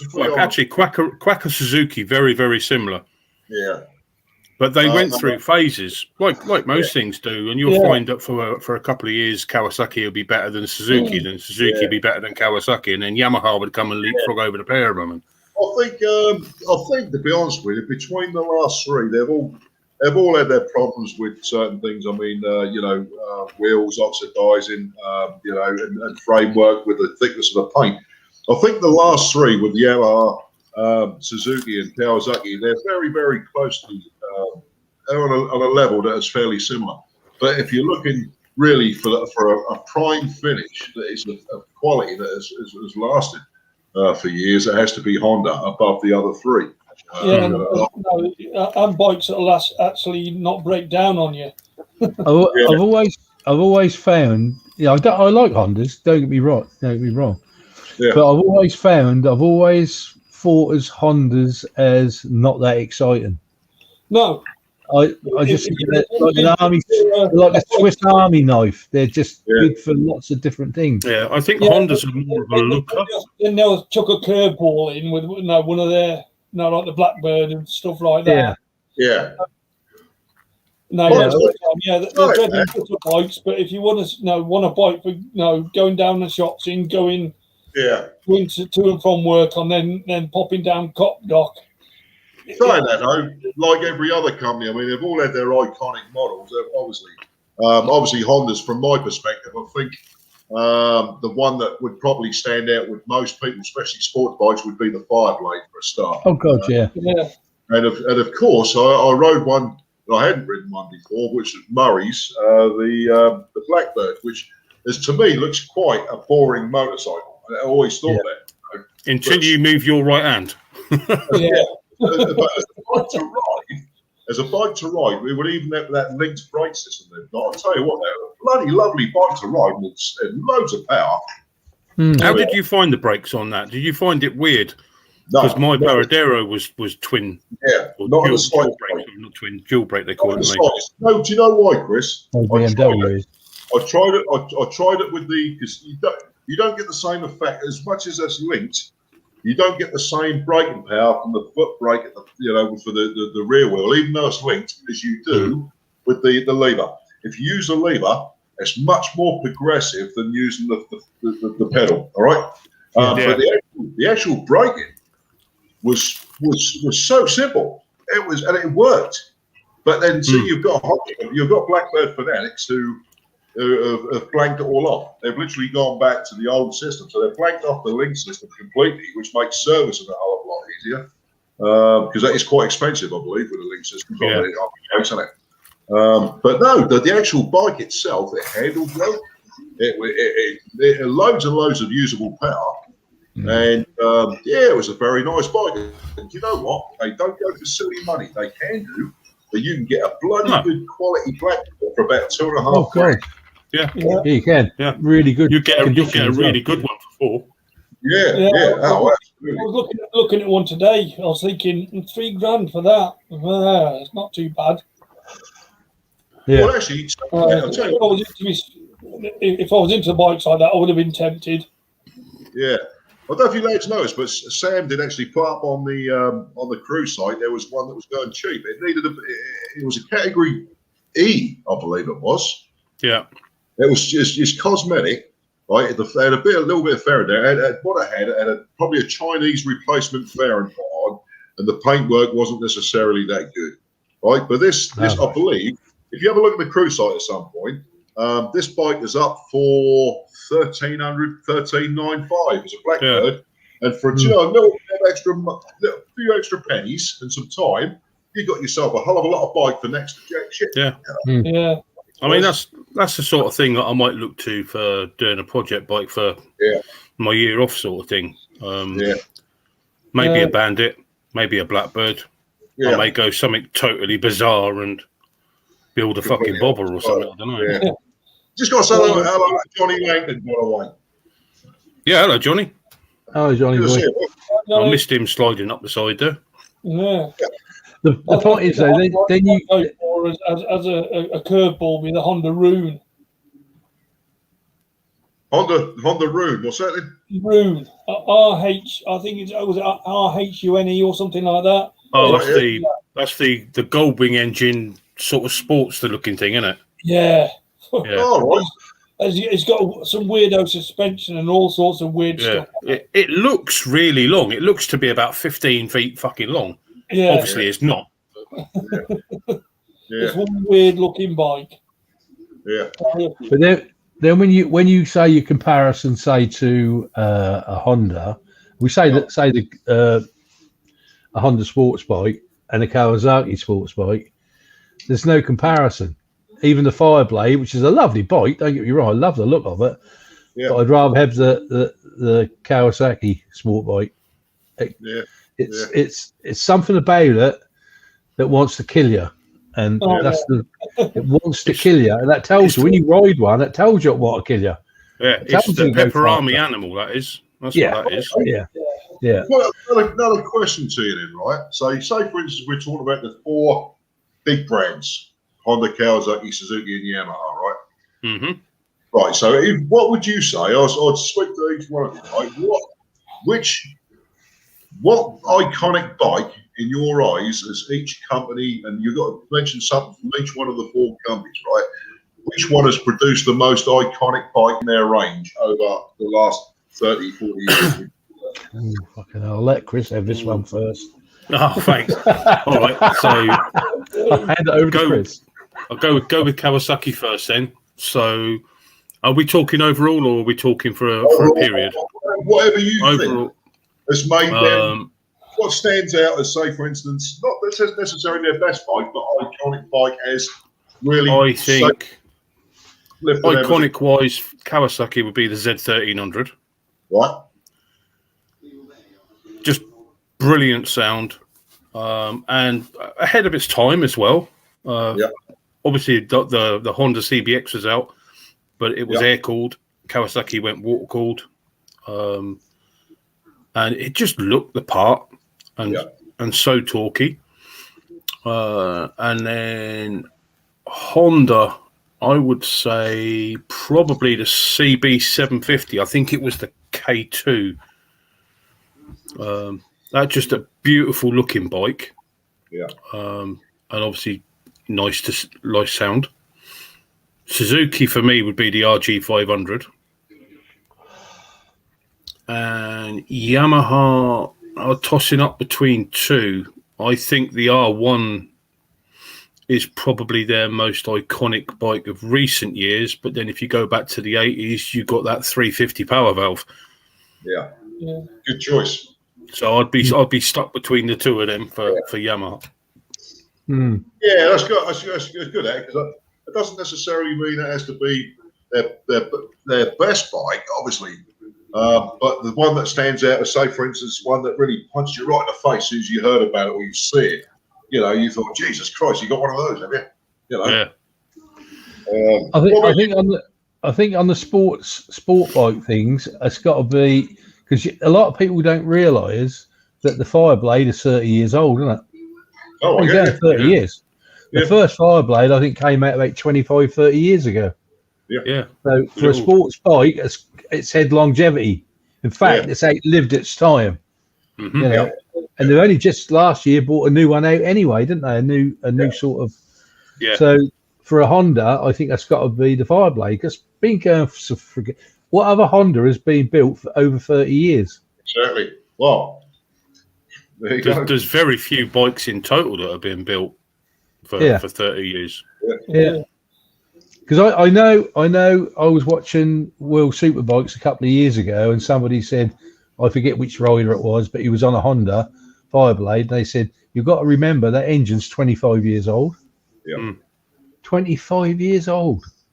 And they're still racing the friggin' thing. But if you go back the 25, 30 years to when that was a new design and a new bike, how fucking forward thinking were they of that time for that still to be current and up to date with everything else around it for that period of time? That's an amazing piece of design, really. That is. Yeah. So that's okay, mate. So what about the other three then, Andy? What still stands out for you as far as the other three? I think the ZZR 1400. I think for me, I really do like that bike, and I don't know why I've never had one, because I've lusted after one for years. And I've always liked that bike. In fact, when I got my BMW, K1200, it was a toss-up. I was looking at them all, and the only reason I got my bike is because I'd done a swap for it. I didn't pay any money for it. I just swapped my Harley for it, straight swap, and that was it. Yeah. If I'd had at the time, I was looking at about $6,000 for a real decent second-hand one, $6-7 grand, and I thought, I don't know if I can go to this. So I love them. Yamahas, I don't know a lot about. I've had the XJ. What was it? What we said we had? The XJ. The XJR. XJR. I had one of them, and I had that for a couple of years. Petrol-wise, that was terrible. I enjoyed it, but I don't know a lot about Yamaha, I must admit. And Suzuki's, I've never had one. Oh, I had a 750 in the 70s. Do you know, late 70s. I've lost count of how many bikes I've had, but I have never owned a Suzuki road bike. Have you not? No, I've had motocrossers, but I've never owned and it's not because I've shied away from them or anything. It's just been not the right bike at the right time for the right money for me when I've been looking. Yeah, sorry, I knew this would come up. The Honda C50 and the 90. Well, obviously you did it. Absolutely. Yeah, the iconic Honda. Yeah, I forgot all about them. It just wipes everything off the board, man.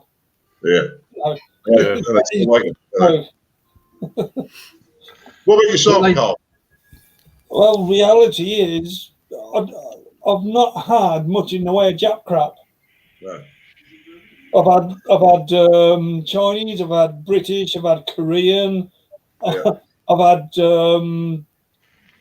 had Russian, I've had KTM's and things like that, but I've not really had much in the way of Jap crap. I'll tell you what, KTM's are a hell of a fucking bike build. Yeah. No, I mean the older ones. Yeah, well, I've had 80s motocross KTM's, and I had a 2000 KTM Enduro. Yeah. But the KTM's build I had quality, were actually brilliant. they were 250. They were registered as 125s, and they were ex motocross bikes that had had the brakes put on them. Yeah. Well, not my last KTM, but the one previous to that was a 382 stroke. Man, did that thing fucking pull. Beautiful bike. So quick. I mean, you just literally flick your wrist in any gear and up it would fucking come. Well, I'll tell you what, they certainly make some fantastic bikes nowadays, don't they? Yeah. Oh, God, yeah. Yeah. I mean, anyway, I've actually looked at the Super Duke R a couple of times, and just lovely. Yeah. And they look nice as well, don't they? To be honest. Yeah, it's nice to see something that looks modern, without looking the same, if that makes sense. So many of the bikes now, if you was just to see a silhouette of it, you couldn't tell whether it was a Kawasaki or a Suzuki half the time, especially the rear ends. Yeah. But the KTM is just well, isn't it? Well, they got the Fit Ben or whatever it's called, and the splat bottom or something. Yeah. I don't know what they're called, but they're really nice. Do you know what? Yeah. I know I hate, but I mean the ones I'm going to give you are all sports bikes. To me, they're the most iconic and the bikes that really stand out for each company, and they are Kawasaki, which was a world breaker at the time, was a GPZ 900R. It turned the whole thing around. You know, I mean, the bikes that have been built with the GPZ 900R as a base plate ever since. Right, for Kawasaki. Bearing in mind, the GPZ 900R was so good, they brought out the ZX. What was it? The ZX1000 RX. Right, that was made for 2 years. They carried on making the GPZ 900R. Right, 2 years after that, right, they brought out the ZX10 Tomcat. Right, that was built. They kept making the GPZ 900R. Right, and that was only when they brought out the ZZR 1100 C2, right, did they decide they finally got a bike that was actually better than the 900. Yeah, that's when they ceased production. Yeah, so that's Kawasaki's one. Suzuki, I have to. My personal opinion is the GSXR Slavy 1100, which to me really lifted Suzuki, especially with the racing side of things. You know, production bikes, the TT, that sort of thing. Honda. I have to say the Fireblade because that was, you know, it really lifted Honda as a sports bike company. And Yamaha, I have to agree with Chris on that one, the R1. I think the R1 is Yamaha's flagship and has been for many years. So I mean, that's got to be 20 years old now, surely. The R1. Do you know what, mate? I'd make them. I mean, yes. What's that? The Gixxer is the same. If you look at all these sport bikes, except for the RRs, they're now coming up for about 8 or 9, 10 years old. If you look at all the Fireblades, the Gixxer, the R1, they're all bloody 25, 30 years old when they start making them. You know, so they haven't bought anything out completely different, have they? For years. No. Really? I mean, I don't know how many years it was before Honda actually upgraded the CCs or up the CCs on the Fireblade. I think they made the 900 Fireblade for a good 5, 6, 7 years possibly before they upped it to 1,000, didn't they? If I'm right in saying. But supposedly the latest Fireblades are not as quick as they want them to be. You know, I think that's possibly with the Blade, they may have come to the end of that era, if you like, you know, unless they can produce something sort of magical out of the box. Yeah. Really. But yeah, Just that's the R1's in its 25th year. really. 25th year. Fucking hell. You wouldn't And do you believe know it, what? would you? You don't think about it, do you? You think, oh, it's you know, it's a fairly modern bike, but Do 25 you know what, years. Chris? Yeah. And you speak to a lot of R1 owners, and you know, they go back. They could have had 5-6 different models of the R1 over the years, which one of my mates did, and they always go back to the first one, the original R1. Yeah, that's the one that stands. Sometimes I think some of these bikes, it's like when they release a film. The first film is always the best. When they put the second and the third and the fourth, They go downhill. they're there or thereabouts, but they're never quite as good as the original, or very rarely. Very rarely. That's right. Yeah. That's right, mate. Yeah, definitely. Yeah. So if we now, I can't get into this conversation, so I wouldn't know, but you're the bike gurus. If you had to start, well, you are. Well, he is, and you're pretty bloody good, Chris. If you go to that, then if we go from the iconic and what we thought were the best, if we're talking bikes here, what would be the fucking worst? Oh, What would be the worst? wow. Is that worst as in personal worst after experience, or something that's really let the company down? I'm going to say to you boys, I'm going to go and buy a new bike tomorrow. And if I said a certain bike and that was the worst, would you tell me? Yeah, I'd tell you to stay away from it. Right, let's see what you think the worst bikes ever were then. MZ. MZ. I know that one. Are we just staying with the same four, yeah? Oh, yeah. Same four, right? Sorry. What was the worst bike sort of Honda bought out, or for me, the worst Kawasaki would be probably the GPZ 305. Right. Didn't like that. Not for any particular reason that it had faults, but just personal taste. Honda. I think Weggy sinking. Look, I can see the old grey matter down here. Just thinking Honda, I'll go with the Honda Super Dream, mate. Don't know. They're kind of iconic. 250s weren't a bad little bike in its day. No. They're a little bit. I mean, they're a bit sort of. They were very vanilla, weren't they? Yeah. Which I guess people didn't want. Around the time that was out, you've got to remember that was up against like RD 250s, GT 250s, and stuff like that. Yeah. Fucking hell, a bad one from Honda. It says quite a lot about Honda if you struggle to think of a bad one. Yeah. You've got boring ones, but not bad ones. I'll tell you a bad Honda. The Honda FT 500. Do you remember them bloody things? Horrible things. FT 500 single. Yeah, you bring it up. It rings a bell. It rings a bell. Bring up an FT 500 on your phone, mate. It's terrible. Fucking horrible. Bloody poxy, plasticky looking pieces of shit.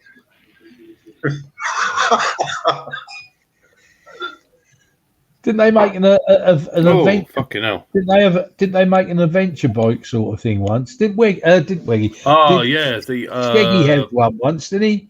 Horrible looking thing. Fucking hell! Remember Skeggy had one for about a week. Went for a ride on it, made one vlog, and that was it, wasn't it? Yeah. He got rid of it. Don't know what it was like. Yeah, that was like an adventure sort of bike, 500 or something, was it? CC or something. Yeah. Awful. Yeah. But I got another question out of this one. I was just saying. So you're one of those worst. My worst, I suppose, it's got to be. I suppose through your own experience. To me, actually, Chris mentioned the GBZ 305, which is a derivative of the old Z250 Scorpion. That was the same engine.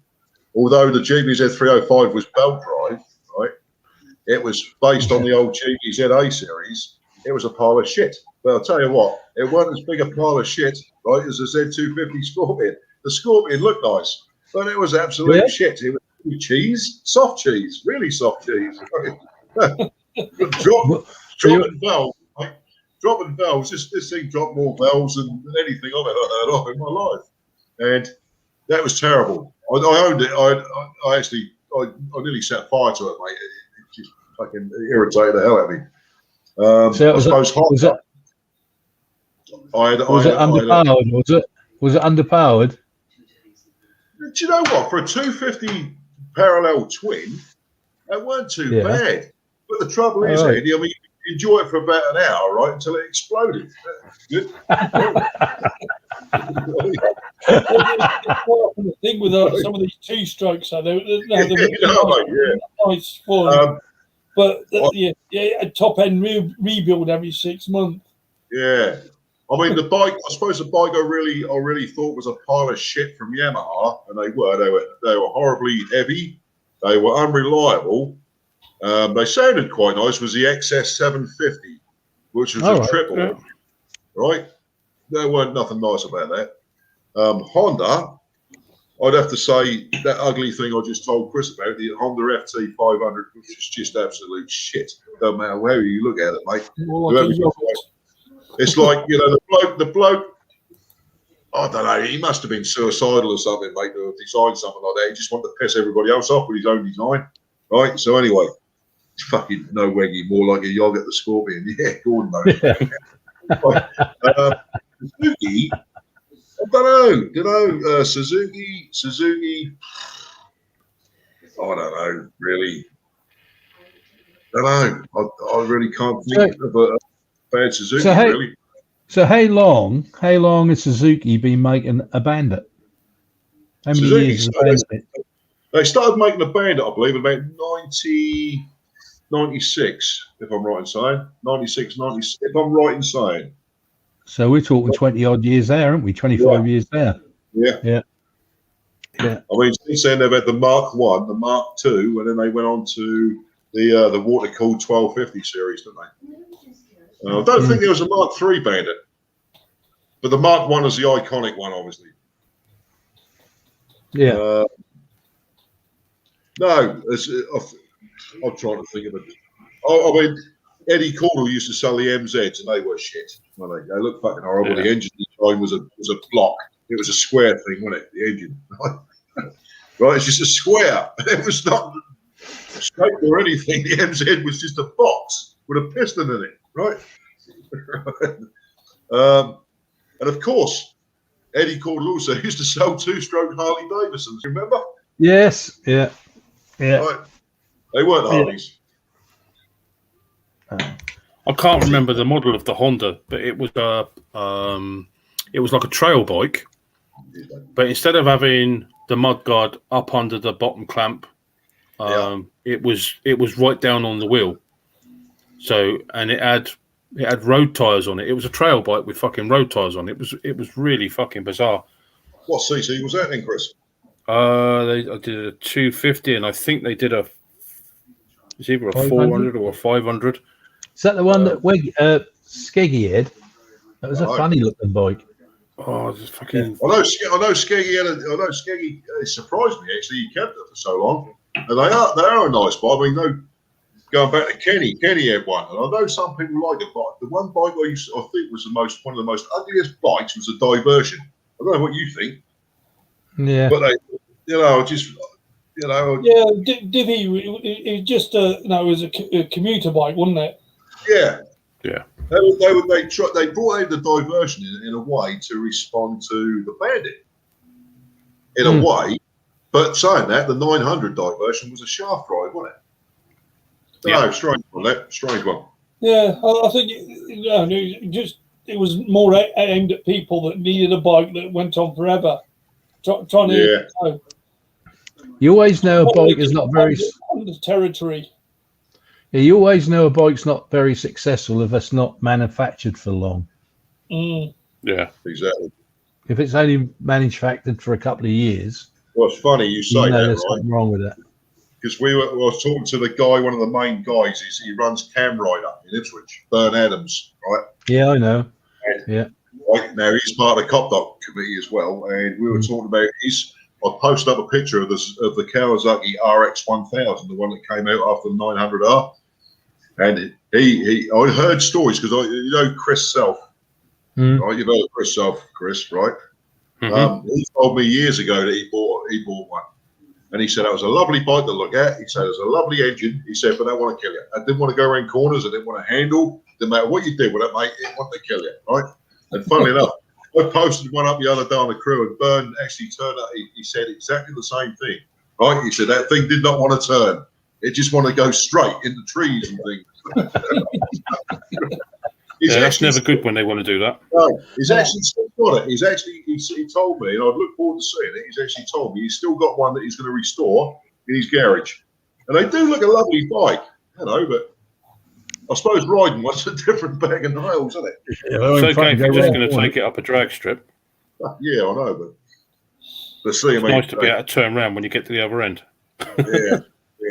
That's like the Z13. I mean, the Z1300. People say, "I ain't going to go around fucking corners," but they did, didn't they? Yeah. Z13 on them skinny little old tires. What do you have on the back? The profile on the back of the Z1300 was a 130, believe it or not, wasn't it? Yeah. Yep. I mean, they make scooters with bigger tires, don't they? Well, you think that was a 1300cc 6-cylinder big fucking heavy bike on a 130 tire, and most of the sports bikes now have got a 120 on the front. On the front, so it's only 10 mil difference. Right, isn't it? And do they not supply a pair of clogs with the Z1300? Only if your name was Torquist. Yeah, that's a good one. Yeah. Fucking hell. I like this one. It's on his GB model zones for ugliest Honda CX500A, the plastic maggot. Plastic maggot. Yeah. You know what? I remember.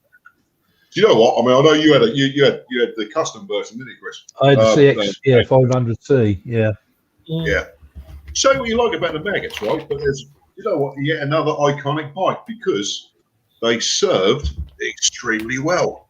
Yeah. They served the courier riders in London.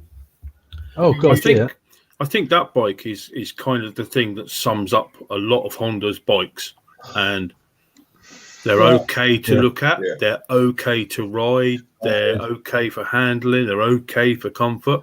They're never going to put a fucking massive smile on your face, but at the same time, they're not going to kill you. No. But if you want a bike to go into and from the shops, and again, it's very vanilla, middle of the road, isn't it? Yeah. It's like you say, Chris, it's typical Honda. Yeah. The nice thing about what Honda did, right, it's quite comical, really. After the original Maggot, they brought out the CX500 Euro Sport, which was a sportier looking one, did they? Right? Yeah. And I looked as though it would do 140 mile an hour, this thing, right? But exactly the same engine. And in fact, it was actually 1 mile an hour slower than the original plastic Maggot, believe it or not. Crazy. The thing is, mate, you try and put a donkey on the back of a fucking Kawasaki, ain't going to fucking happen, mate. No, won't handle it.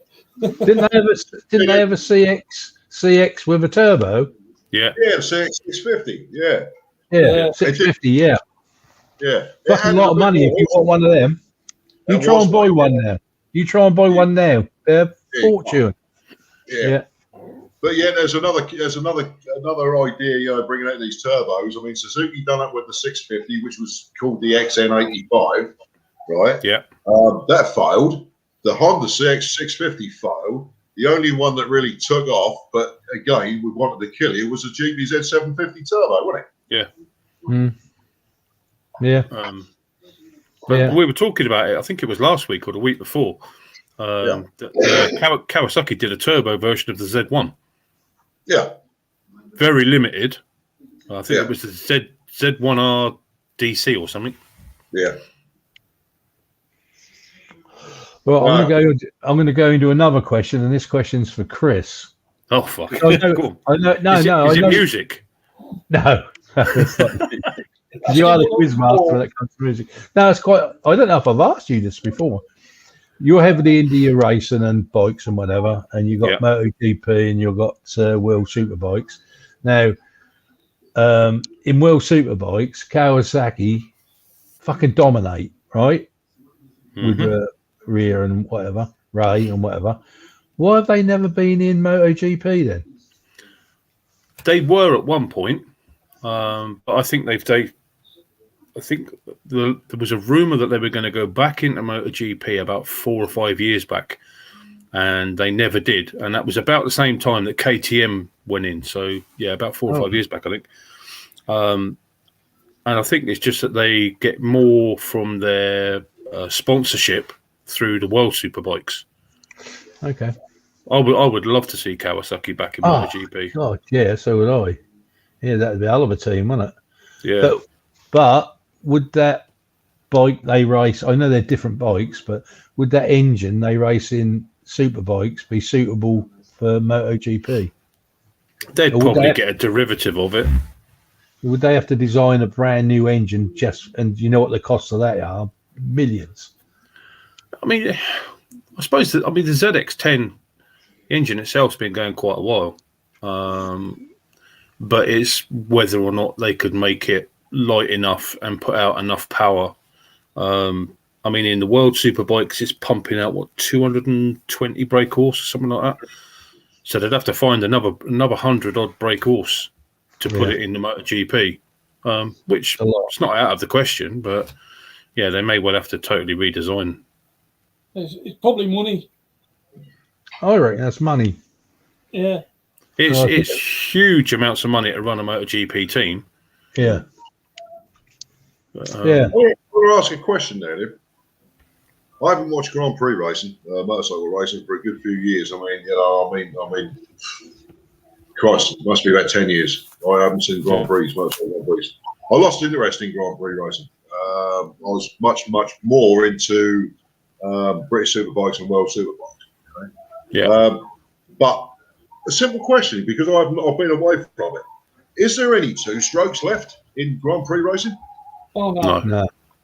No, they all went out in the 90s. Yeah, really. Yeah. That's how long. Yeah. That's what I know about Grand Prix racing. It's That's a long while ago, Weggy. Yeah.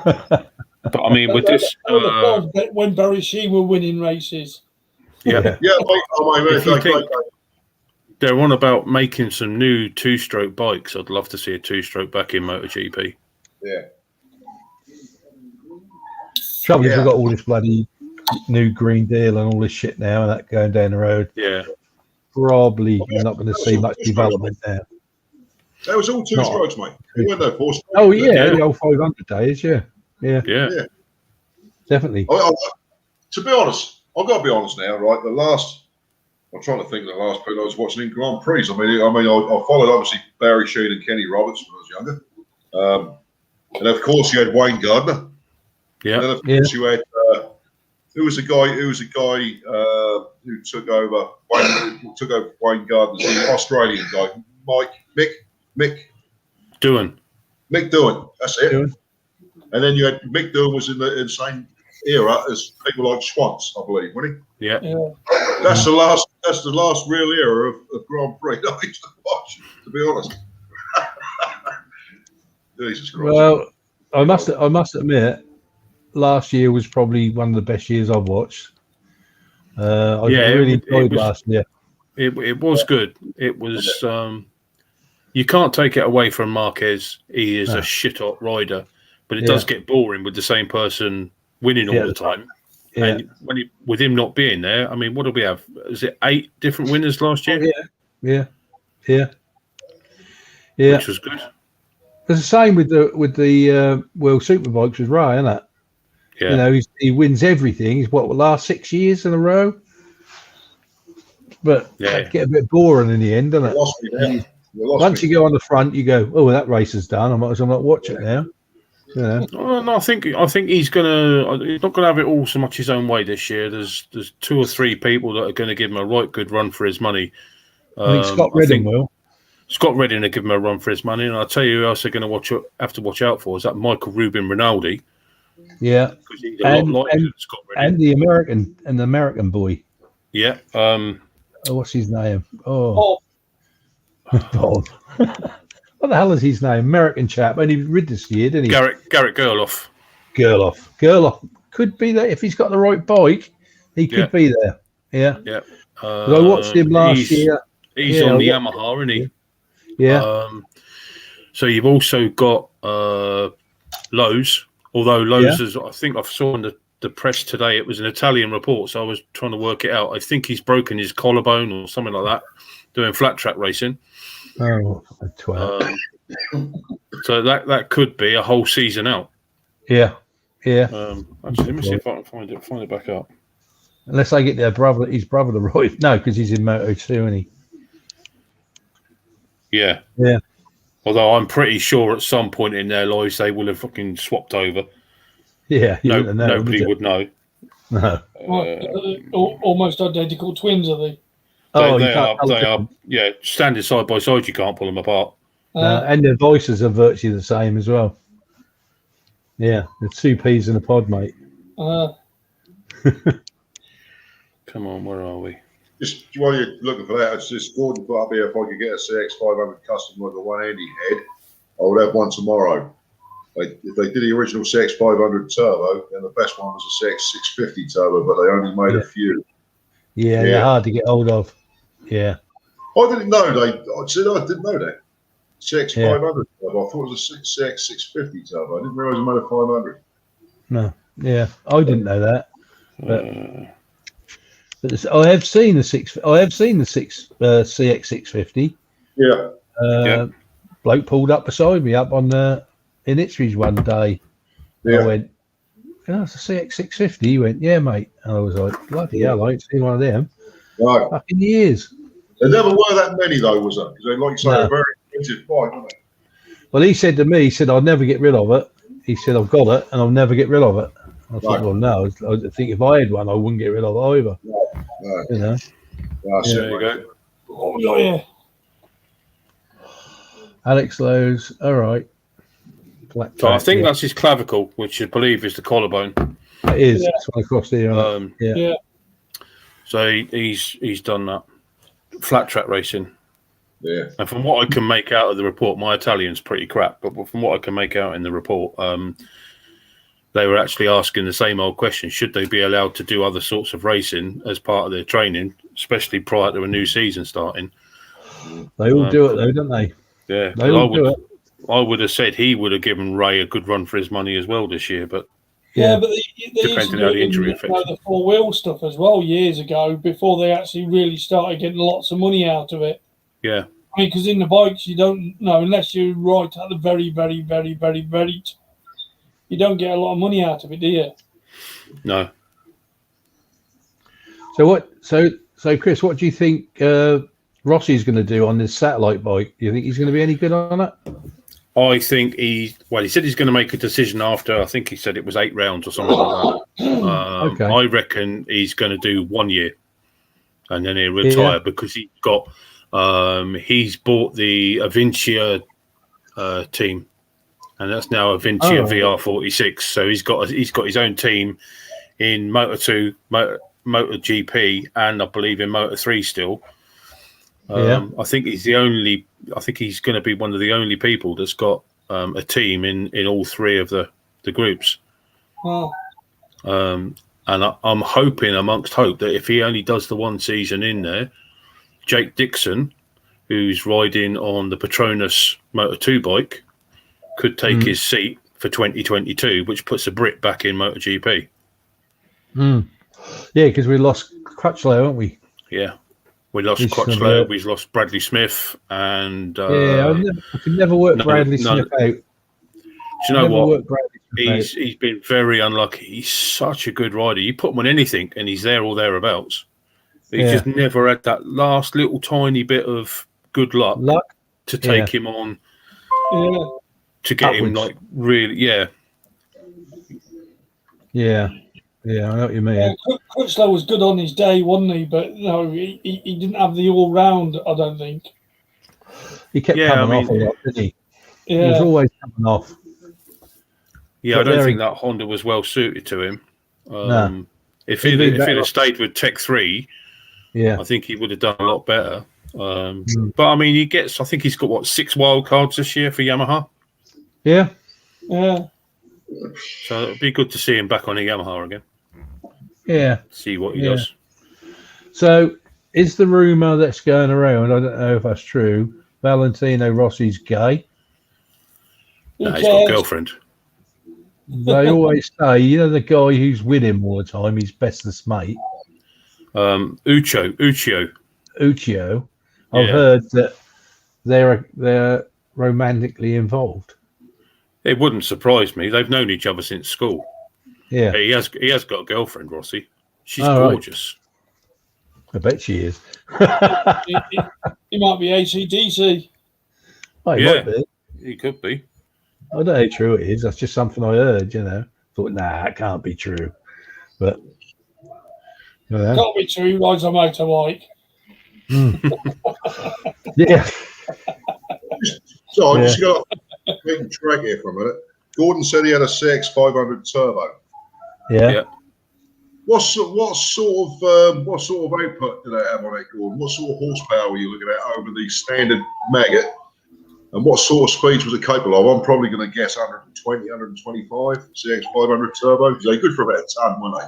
The old CX. I've had the CX500 up slightly over 100. Yeah. Flat out. Yeah. Yeah, The flat. CX would do over- Yeah. I would say it'd be about 65 brake horse.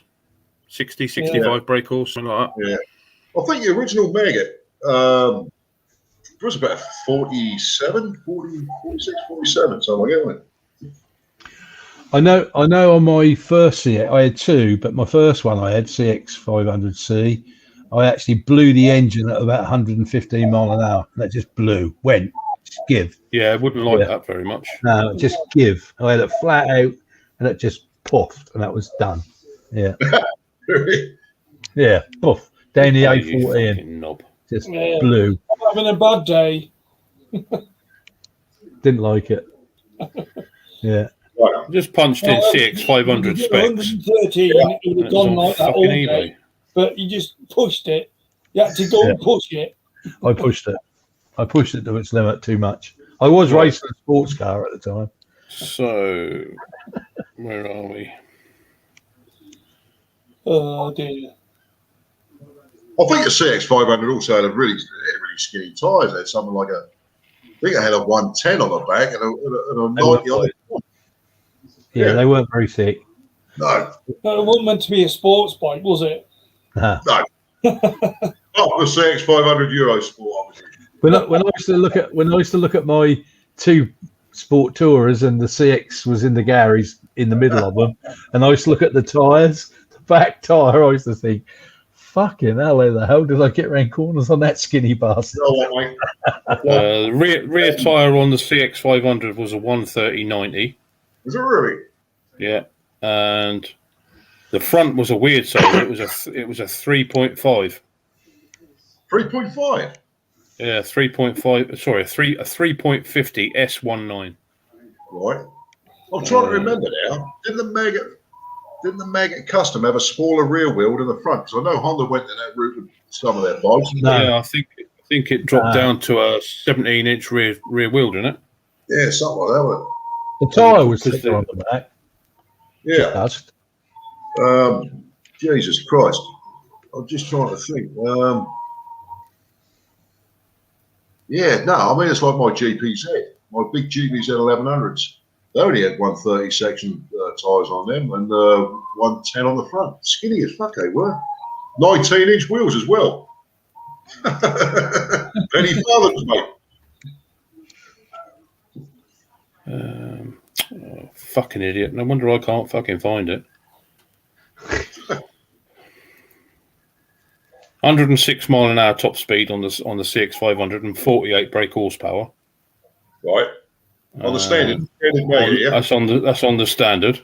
And on the turbo, 121 mile an hour.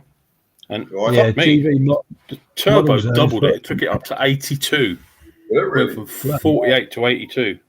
That is a Really huge. good.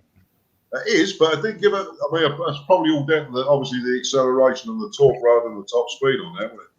Obviously, Yeah. give it But he's put on here. Most I had was about 130 miles an hour on the CX. Used it more for long distance stuff. Was comfortable as hell. The downside was the turbo lag. You know what? That was the problem. And I tell you what, There was, I think the GPZ 750 had obviously minimal turbo lag, but I remember Brian Greenslade told me at the time, and funny enough, Kerry Roberts, who's admin with me on the crew as well, tiny little thing she is, she used to have a 750 turbo as well, and she said to me, you couldn't adjust the what's it called, the what do you call it with a turbo? You adjust the boost. The boost. Sorry, there's no adjustable boost on the 750 turbo. No. What you had was what you had. But yeah, the Honda and the Suzuki XN85 suffered serious turbo lag. Hence the fact that GPZ was the one that really made it as far as turbos. So, you know. I mean, I can remember when you give it a big handful, it was almost like, "Are you sure you want this then?" Yeah, I want it. Okay, here you go, and then it would come in. Yeah, did you put the turbo on today, or did you leave it in the box? Yeah. Nothing worse than turbo lag, is there? Even on a car. That's why a lot of these cars now that are twin turboed, you've got the turbo that cuts in at a low revs, and then the second turbo cuts in at higher, and it cuts out a lot of the thing. Or if you want to get really fucking technical, you put a supercharger on for the bottom end with a turbo for top end. I know with my car, my X3. I know with my X3, I sometimes get a little bit of turbo lag on that, my car. Yeah. Really? You put your foot down, it's nothing, and all of a sudden you'll lurch off like a fucking missile. Yeah, yeah. I'll tell you what, a lot of that, especially if that's away from the lights, and that's most of those will pull away in second gear. It's only when you really boot it drop it into first. Yeah.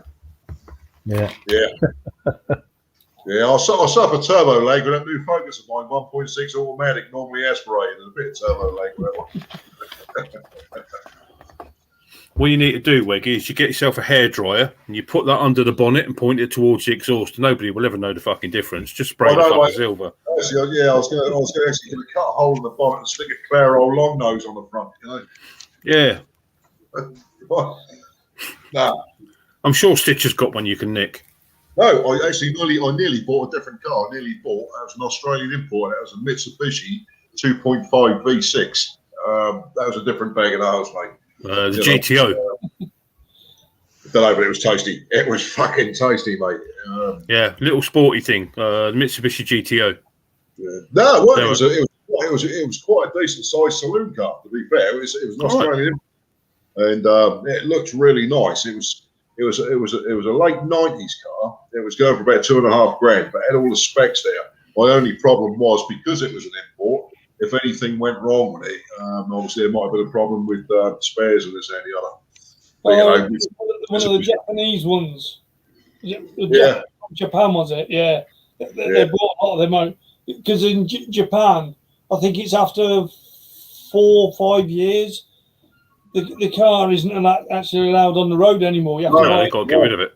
Right, So they export them. Yeah, exactly. Oh, So I think it's pretty much the same. They go a similar route with the bikes as well, don't they, boy? Yeah. I think so. I think they do. Yeah. Right, I'm going to have to love you and leave you guys because I've got to go work in the morning. All right, buddy. Good speaking to you, Chris, mate. And Yeah, come along, mate. Good to see you. Likewise, always good. I'll say night to you all. Night to everybody on the sidelines.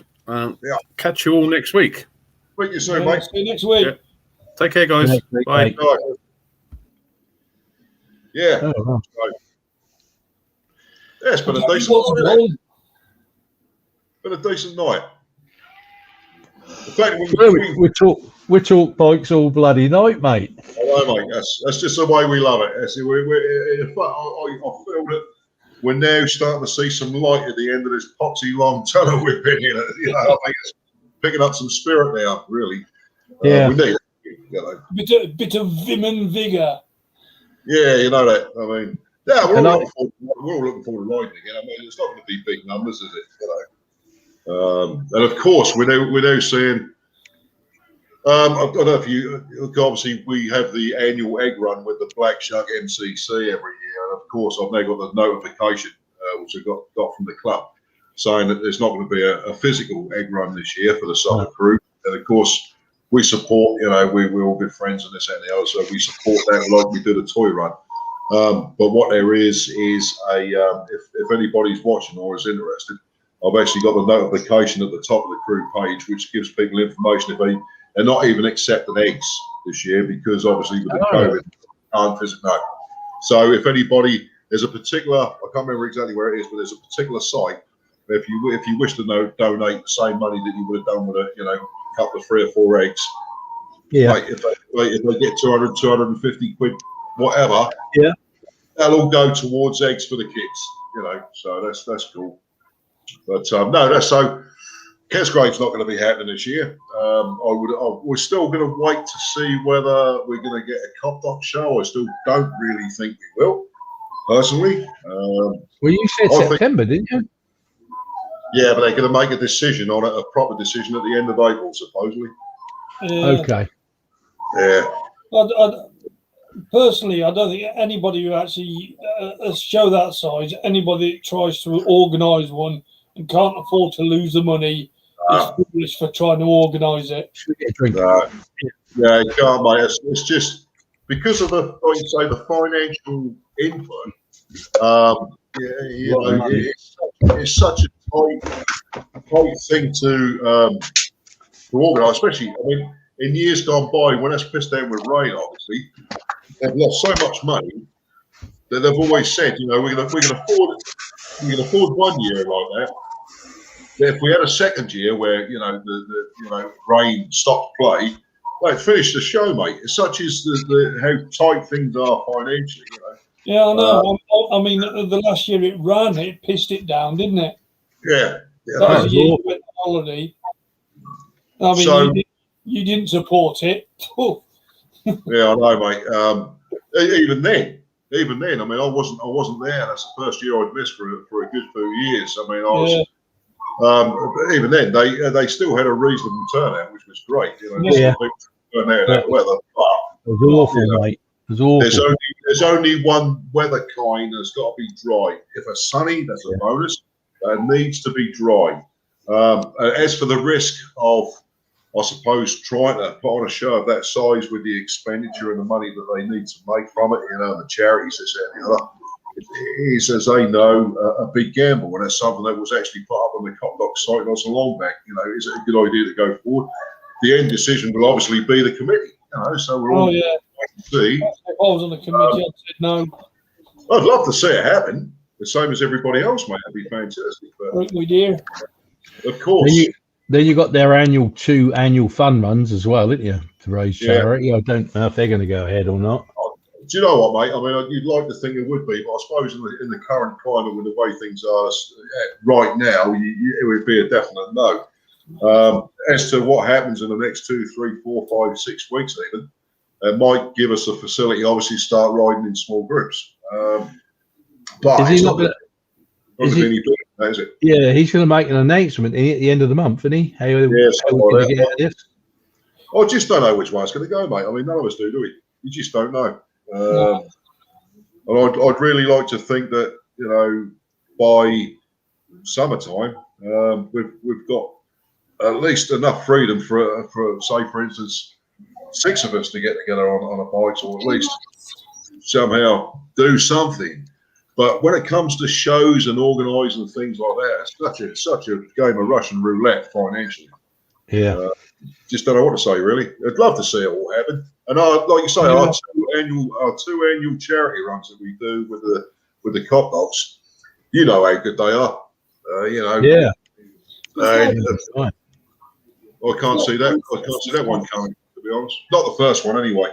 We might get a second one later in the year, but I doubt we'll get the first one. You never know. Because see, when we meet up for the Cop Doc show is one thing. You might have 10, 12, 13,000 people at that showground. But even our runs, Andy, I mean, bearing in mind 1 year we took 100 crew members up there, didn't we, in one stint, yeah? That's 100 people. That's with the other 150 people that are already there. Yeah. So, I don't know, mate. Biking's about, it's not just about the roads. It's socialising is what we do. We all get together, we chat, we have a beer, we just do it. That's what we do. And for us to meet up at places and then have that. It's a difficult thing to put together, and I've seen other groups do it, as we did do in lockdowns, or not lockdowns, but when through the tier systems and this, that, and the other. When the rules were slightly more relaxed, you could say to 10 people, right, you've got to maintain your 2 meters social distance and stuff and all that. You know, within 5 minutes, mate, that's all disappeared. That's gone. You know, that's what we do, isn't it? Well, I can remember that last time we went to Yarmouth and we went up to the Smoke Ace, was it, or something? Smoke Ace, mate, yeah. Yeah, Steak Ace or Smoke Ace or whatever. And I remember we all went to the place at Thetford, the diner, and we all pulled up, and because we hadn't seen each other, all the girls, bikers, all came up and give us all big hugs. And I was like, well, you know, this didn't really happen, but nobody give a shit, did they? Because we hadn't seen each other, so we're getting hugs, and you know, and that was brilliant. And that's really the last time we actually rid together, isn't it?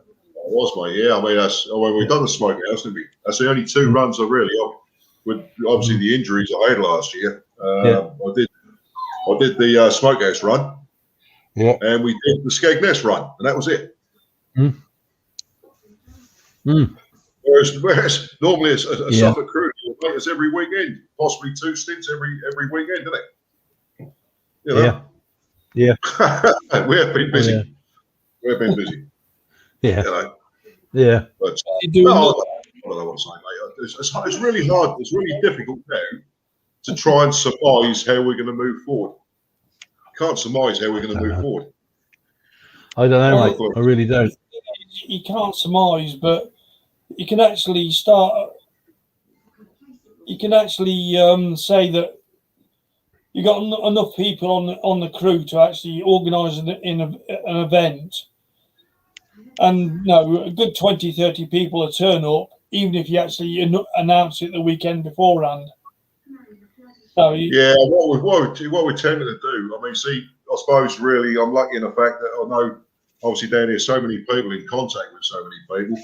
And I suppose what it is, it's also a respect thing. You know, if you're hearing, say, for instance, other clubs or other groups, they're not advertising their stuff, which is what we all speak about behind the scenes.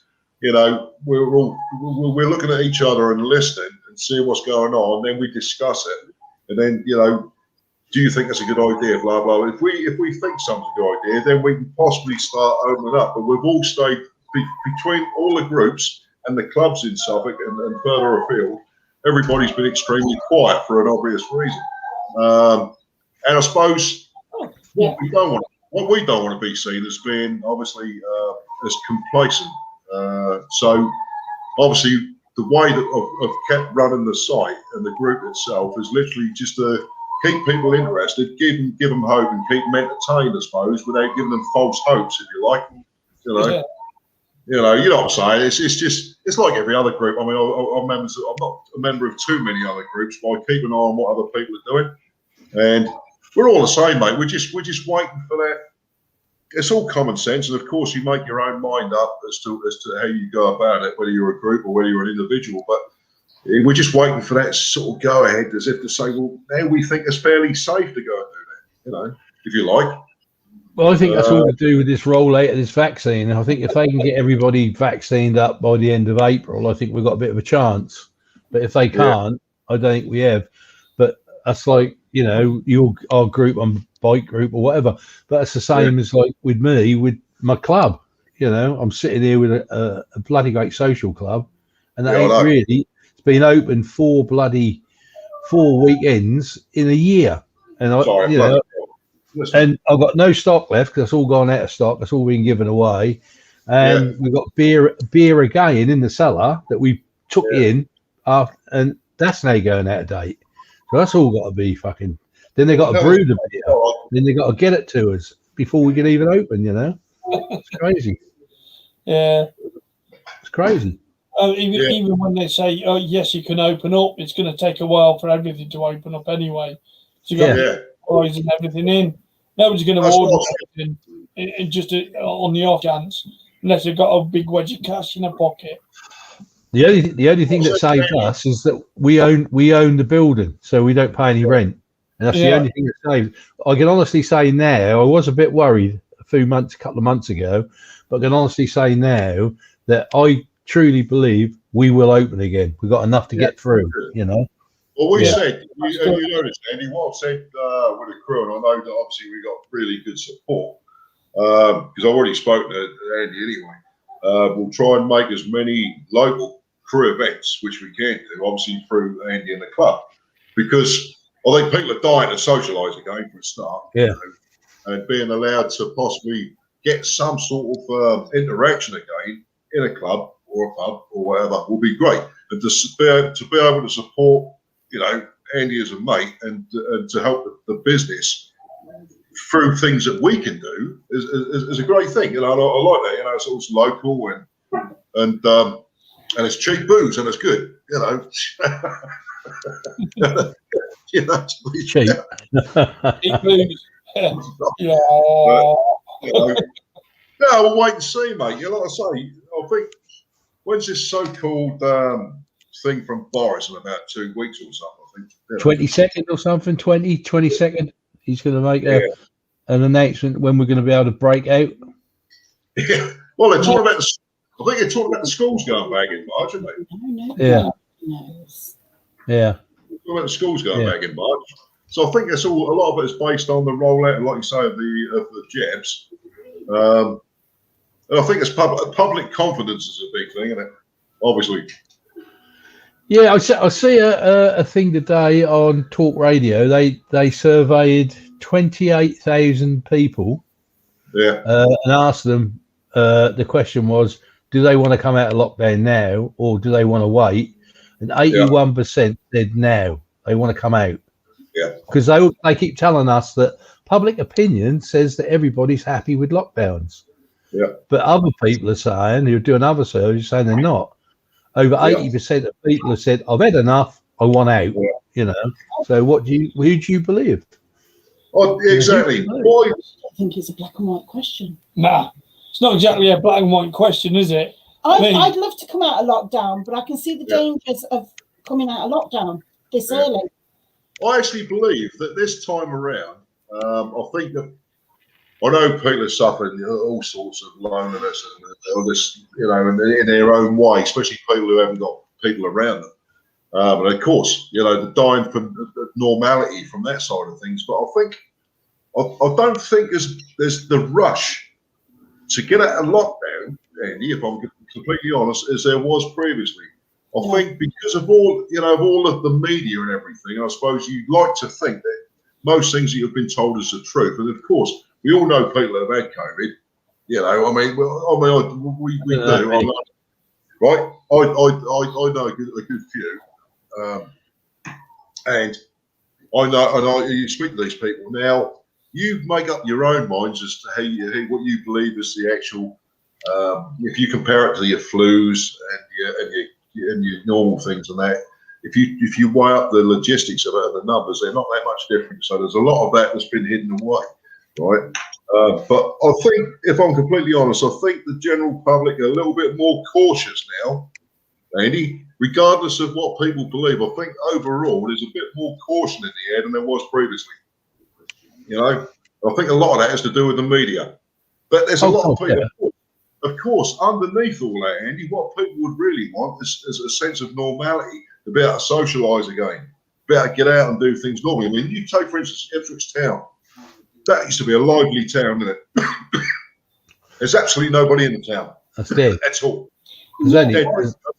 When we went up to my niece to drop off our great nephew's birthday card, we literally put it through the door. Where she lives, in Coventry, they've got a higher COVID infection rate. And as we were driving through, you can tell why. People didn't give a fucking shit. Yeah, there's so many people on the streets and stuff like that. And you know, we literally leapt out the car, put the card through the door, banged on the window to let them know we're there, said hi, happy birthday, and went. You know, because there were so many people just walking around, no masks, nothing. She lives in an area which has got the postcode CV6. Yeah. It's CV4, and then their infection rates are through the roof. Yeah. Because those people just didn't give a shit. Yeah. A little bit like Norwich Road and Ipswich, I think. Yeah.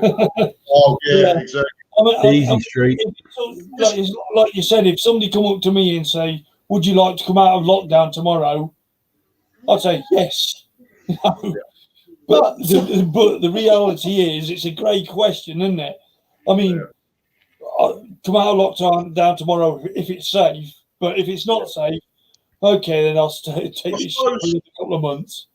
I suppose in another way, going back to what Carl's saying, I suppose if you say it's safe, I'd like to think, that, okay, so if you say, for instance, we can come out of lockdown tomorrow, right?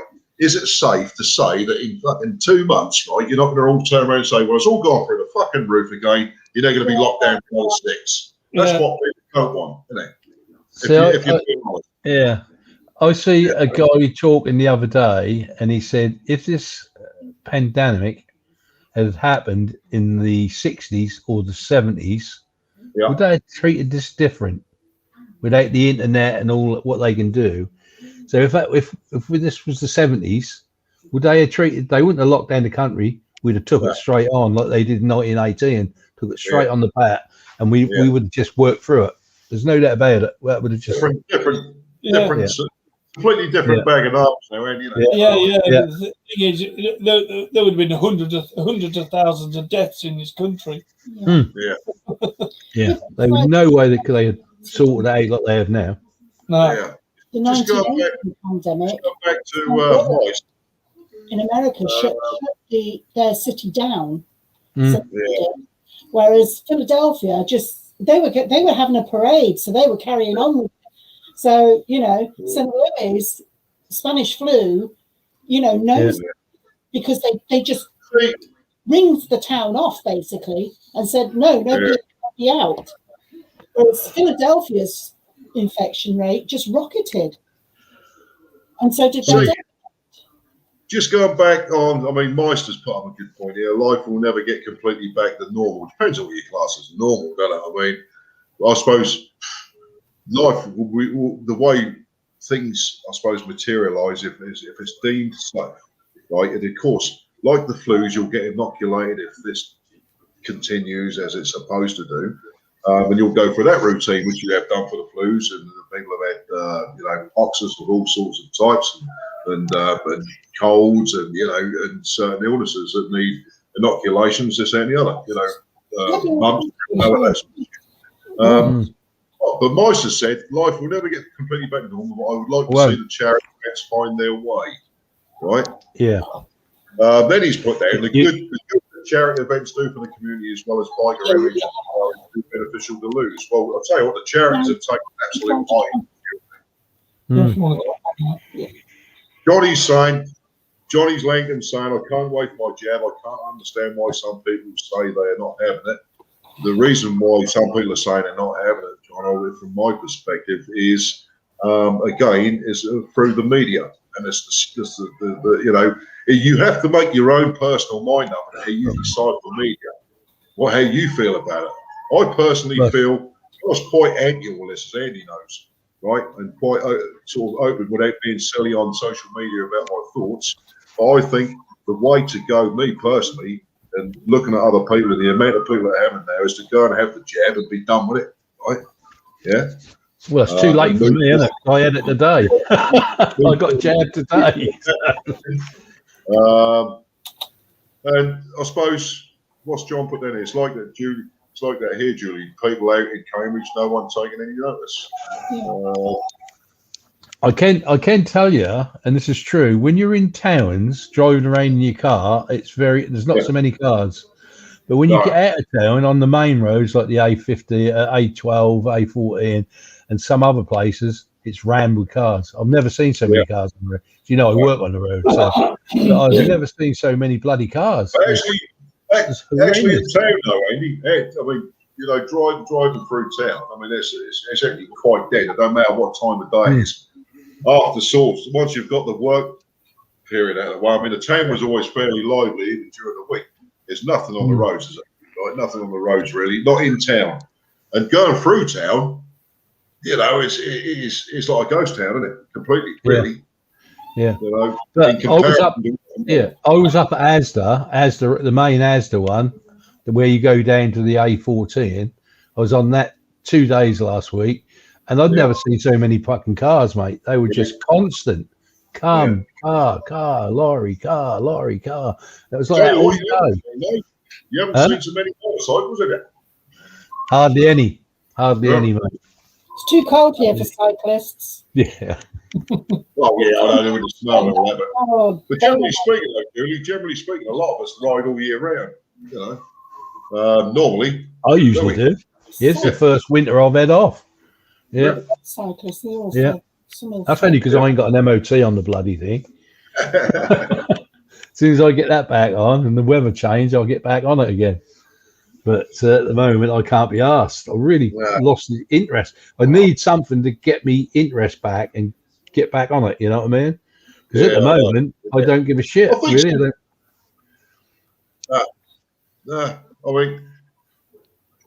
I think once it starts kicking in again, the interest will pick up again. But I suppose, you know, I don't know. I honestly can't. I was sort of going back to surmising again, really. We just got to listen and see what happens, I suppose, you know, in the way that they foresee us getting back to some sort of normality throughout this year, anyway, at least. The point it's not going to be quick. Yeah, like you said on there, it will never be the same. The trouble is, after everything like this, they take a little bit away from what we had. They always do it. And when we do go back to their new normal, it ain't going to be the same as the old normal.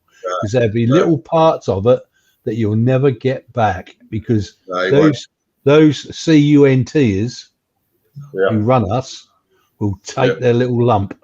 And I'll tell you what, and after this, we're going to pay the price. Well, money-wise as well. They're going to tax the crap out of us. Yeah, you know, mate. Yeah, I believe that's going to be our kids, mate. It's going to be our kids who are paying the brunt of that bullshit. Mm-hmm. You know. Anyway, Johnny Langdon had a nice cheap MOT costing $300. Mine don't cost that. That 125 of his must have cost him about 15 grand. And he still won't do his test. Fucking hell. You know what?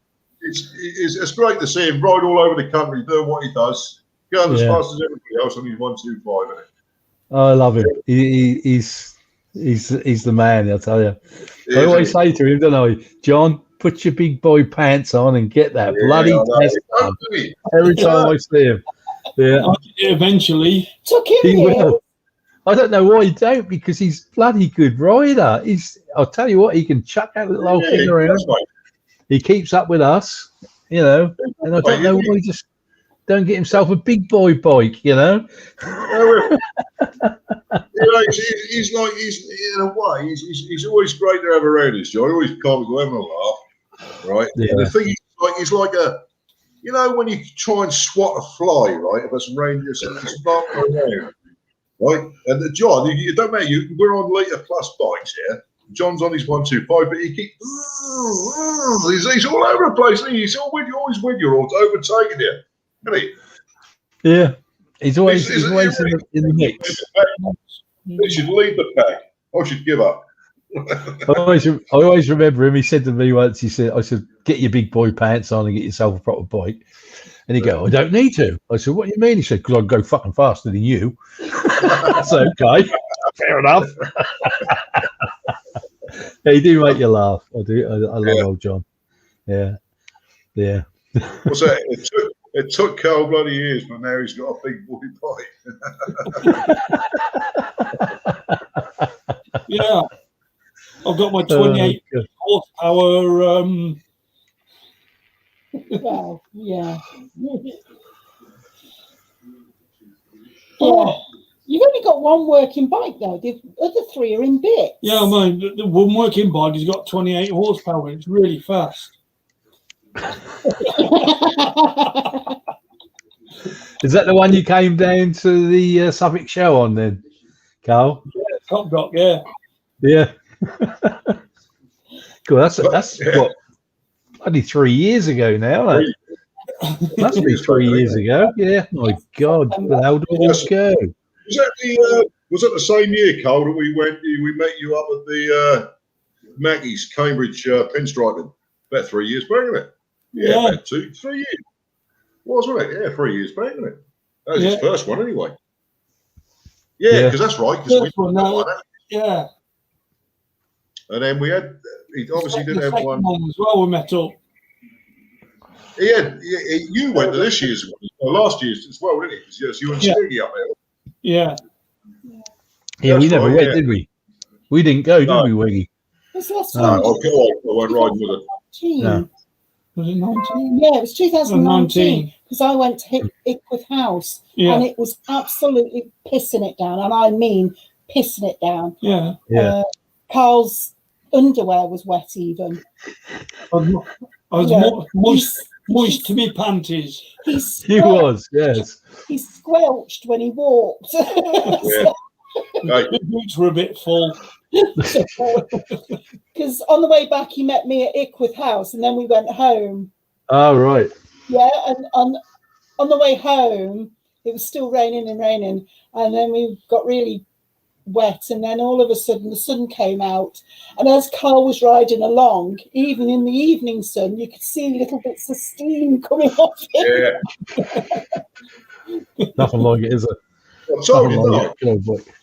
That's like when we come back from Skegness.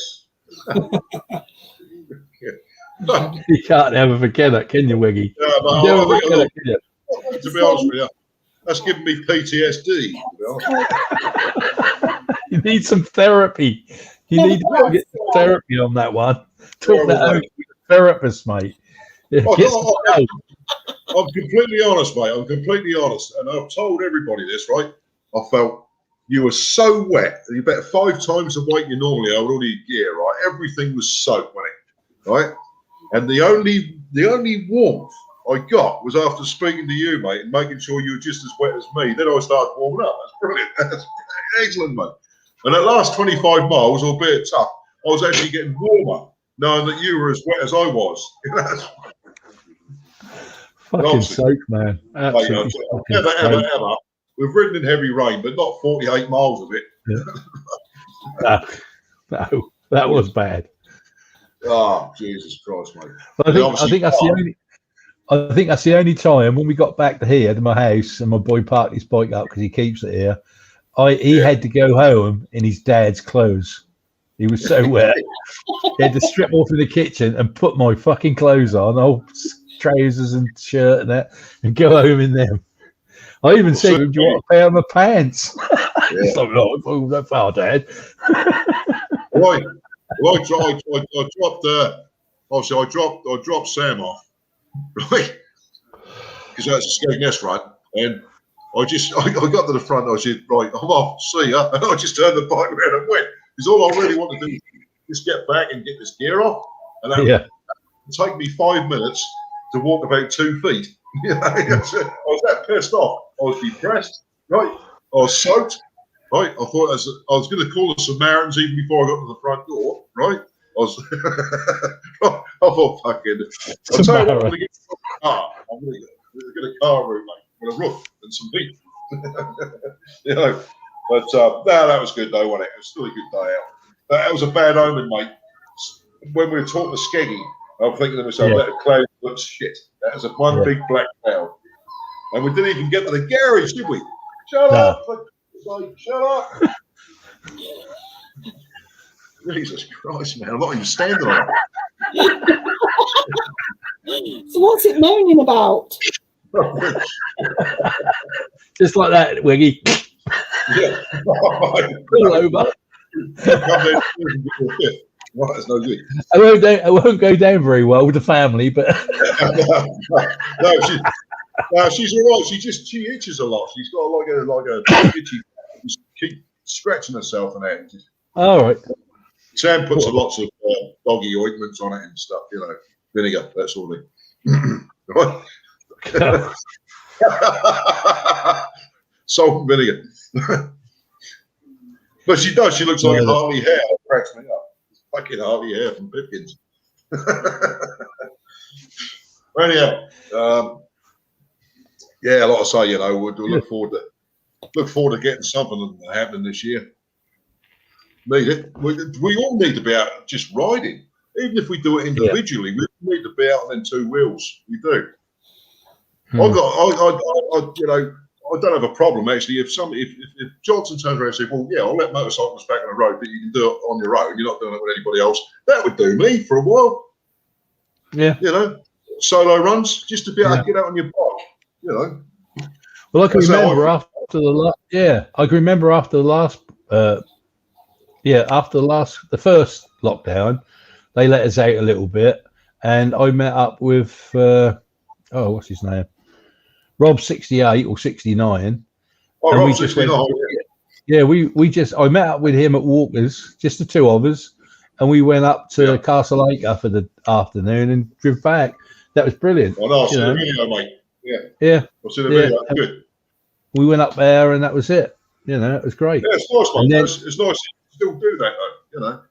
Yeah, and then a couple of weeks later, I met up with him again, and my boy came with us, the whole three of us, and we just went up into the Fens, had a little ride round the Fens, and then come home. That was a nice day. Yeah. Can't wait to be able to do that again. Yeah. Yeah, I know.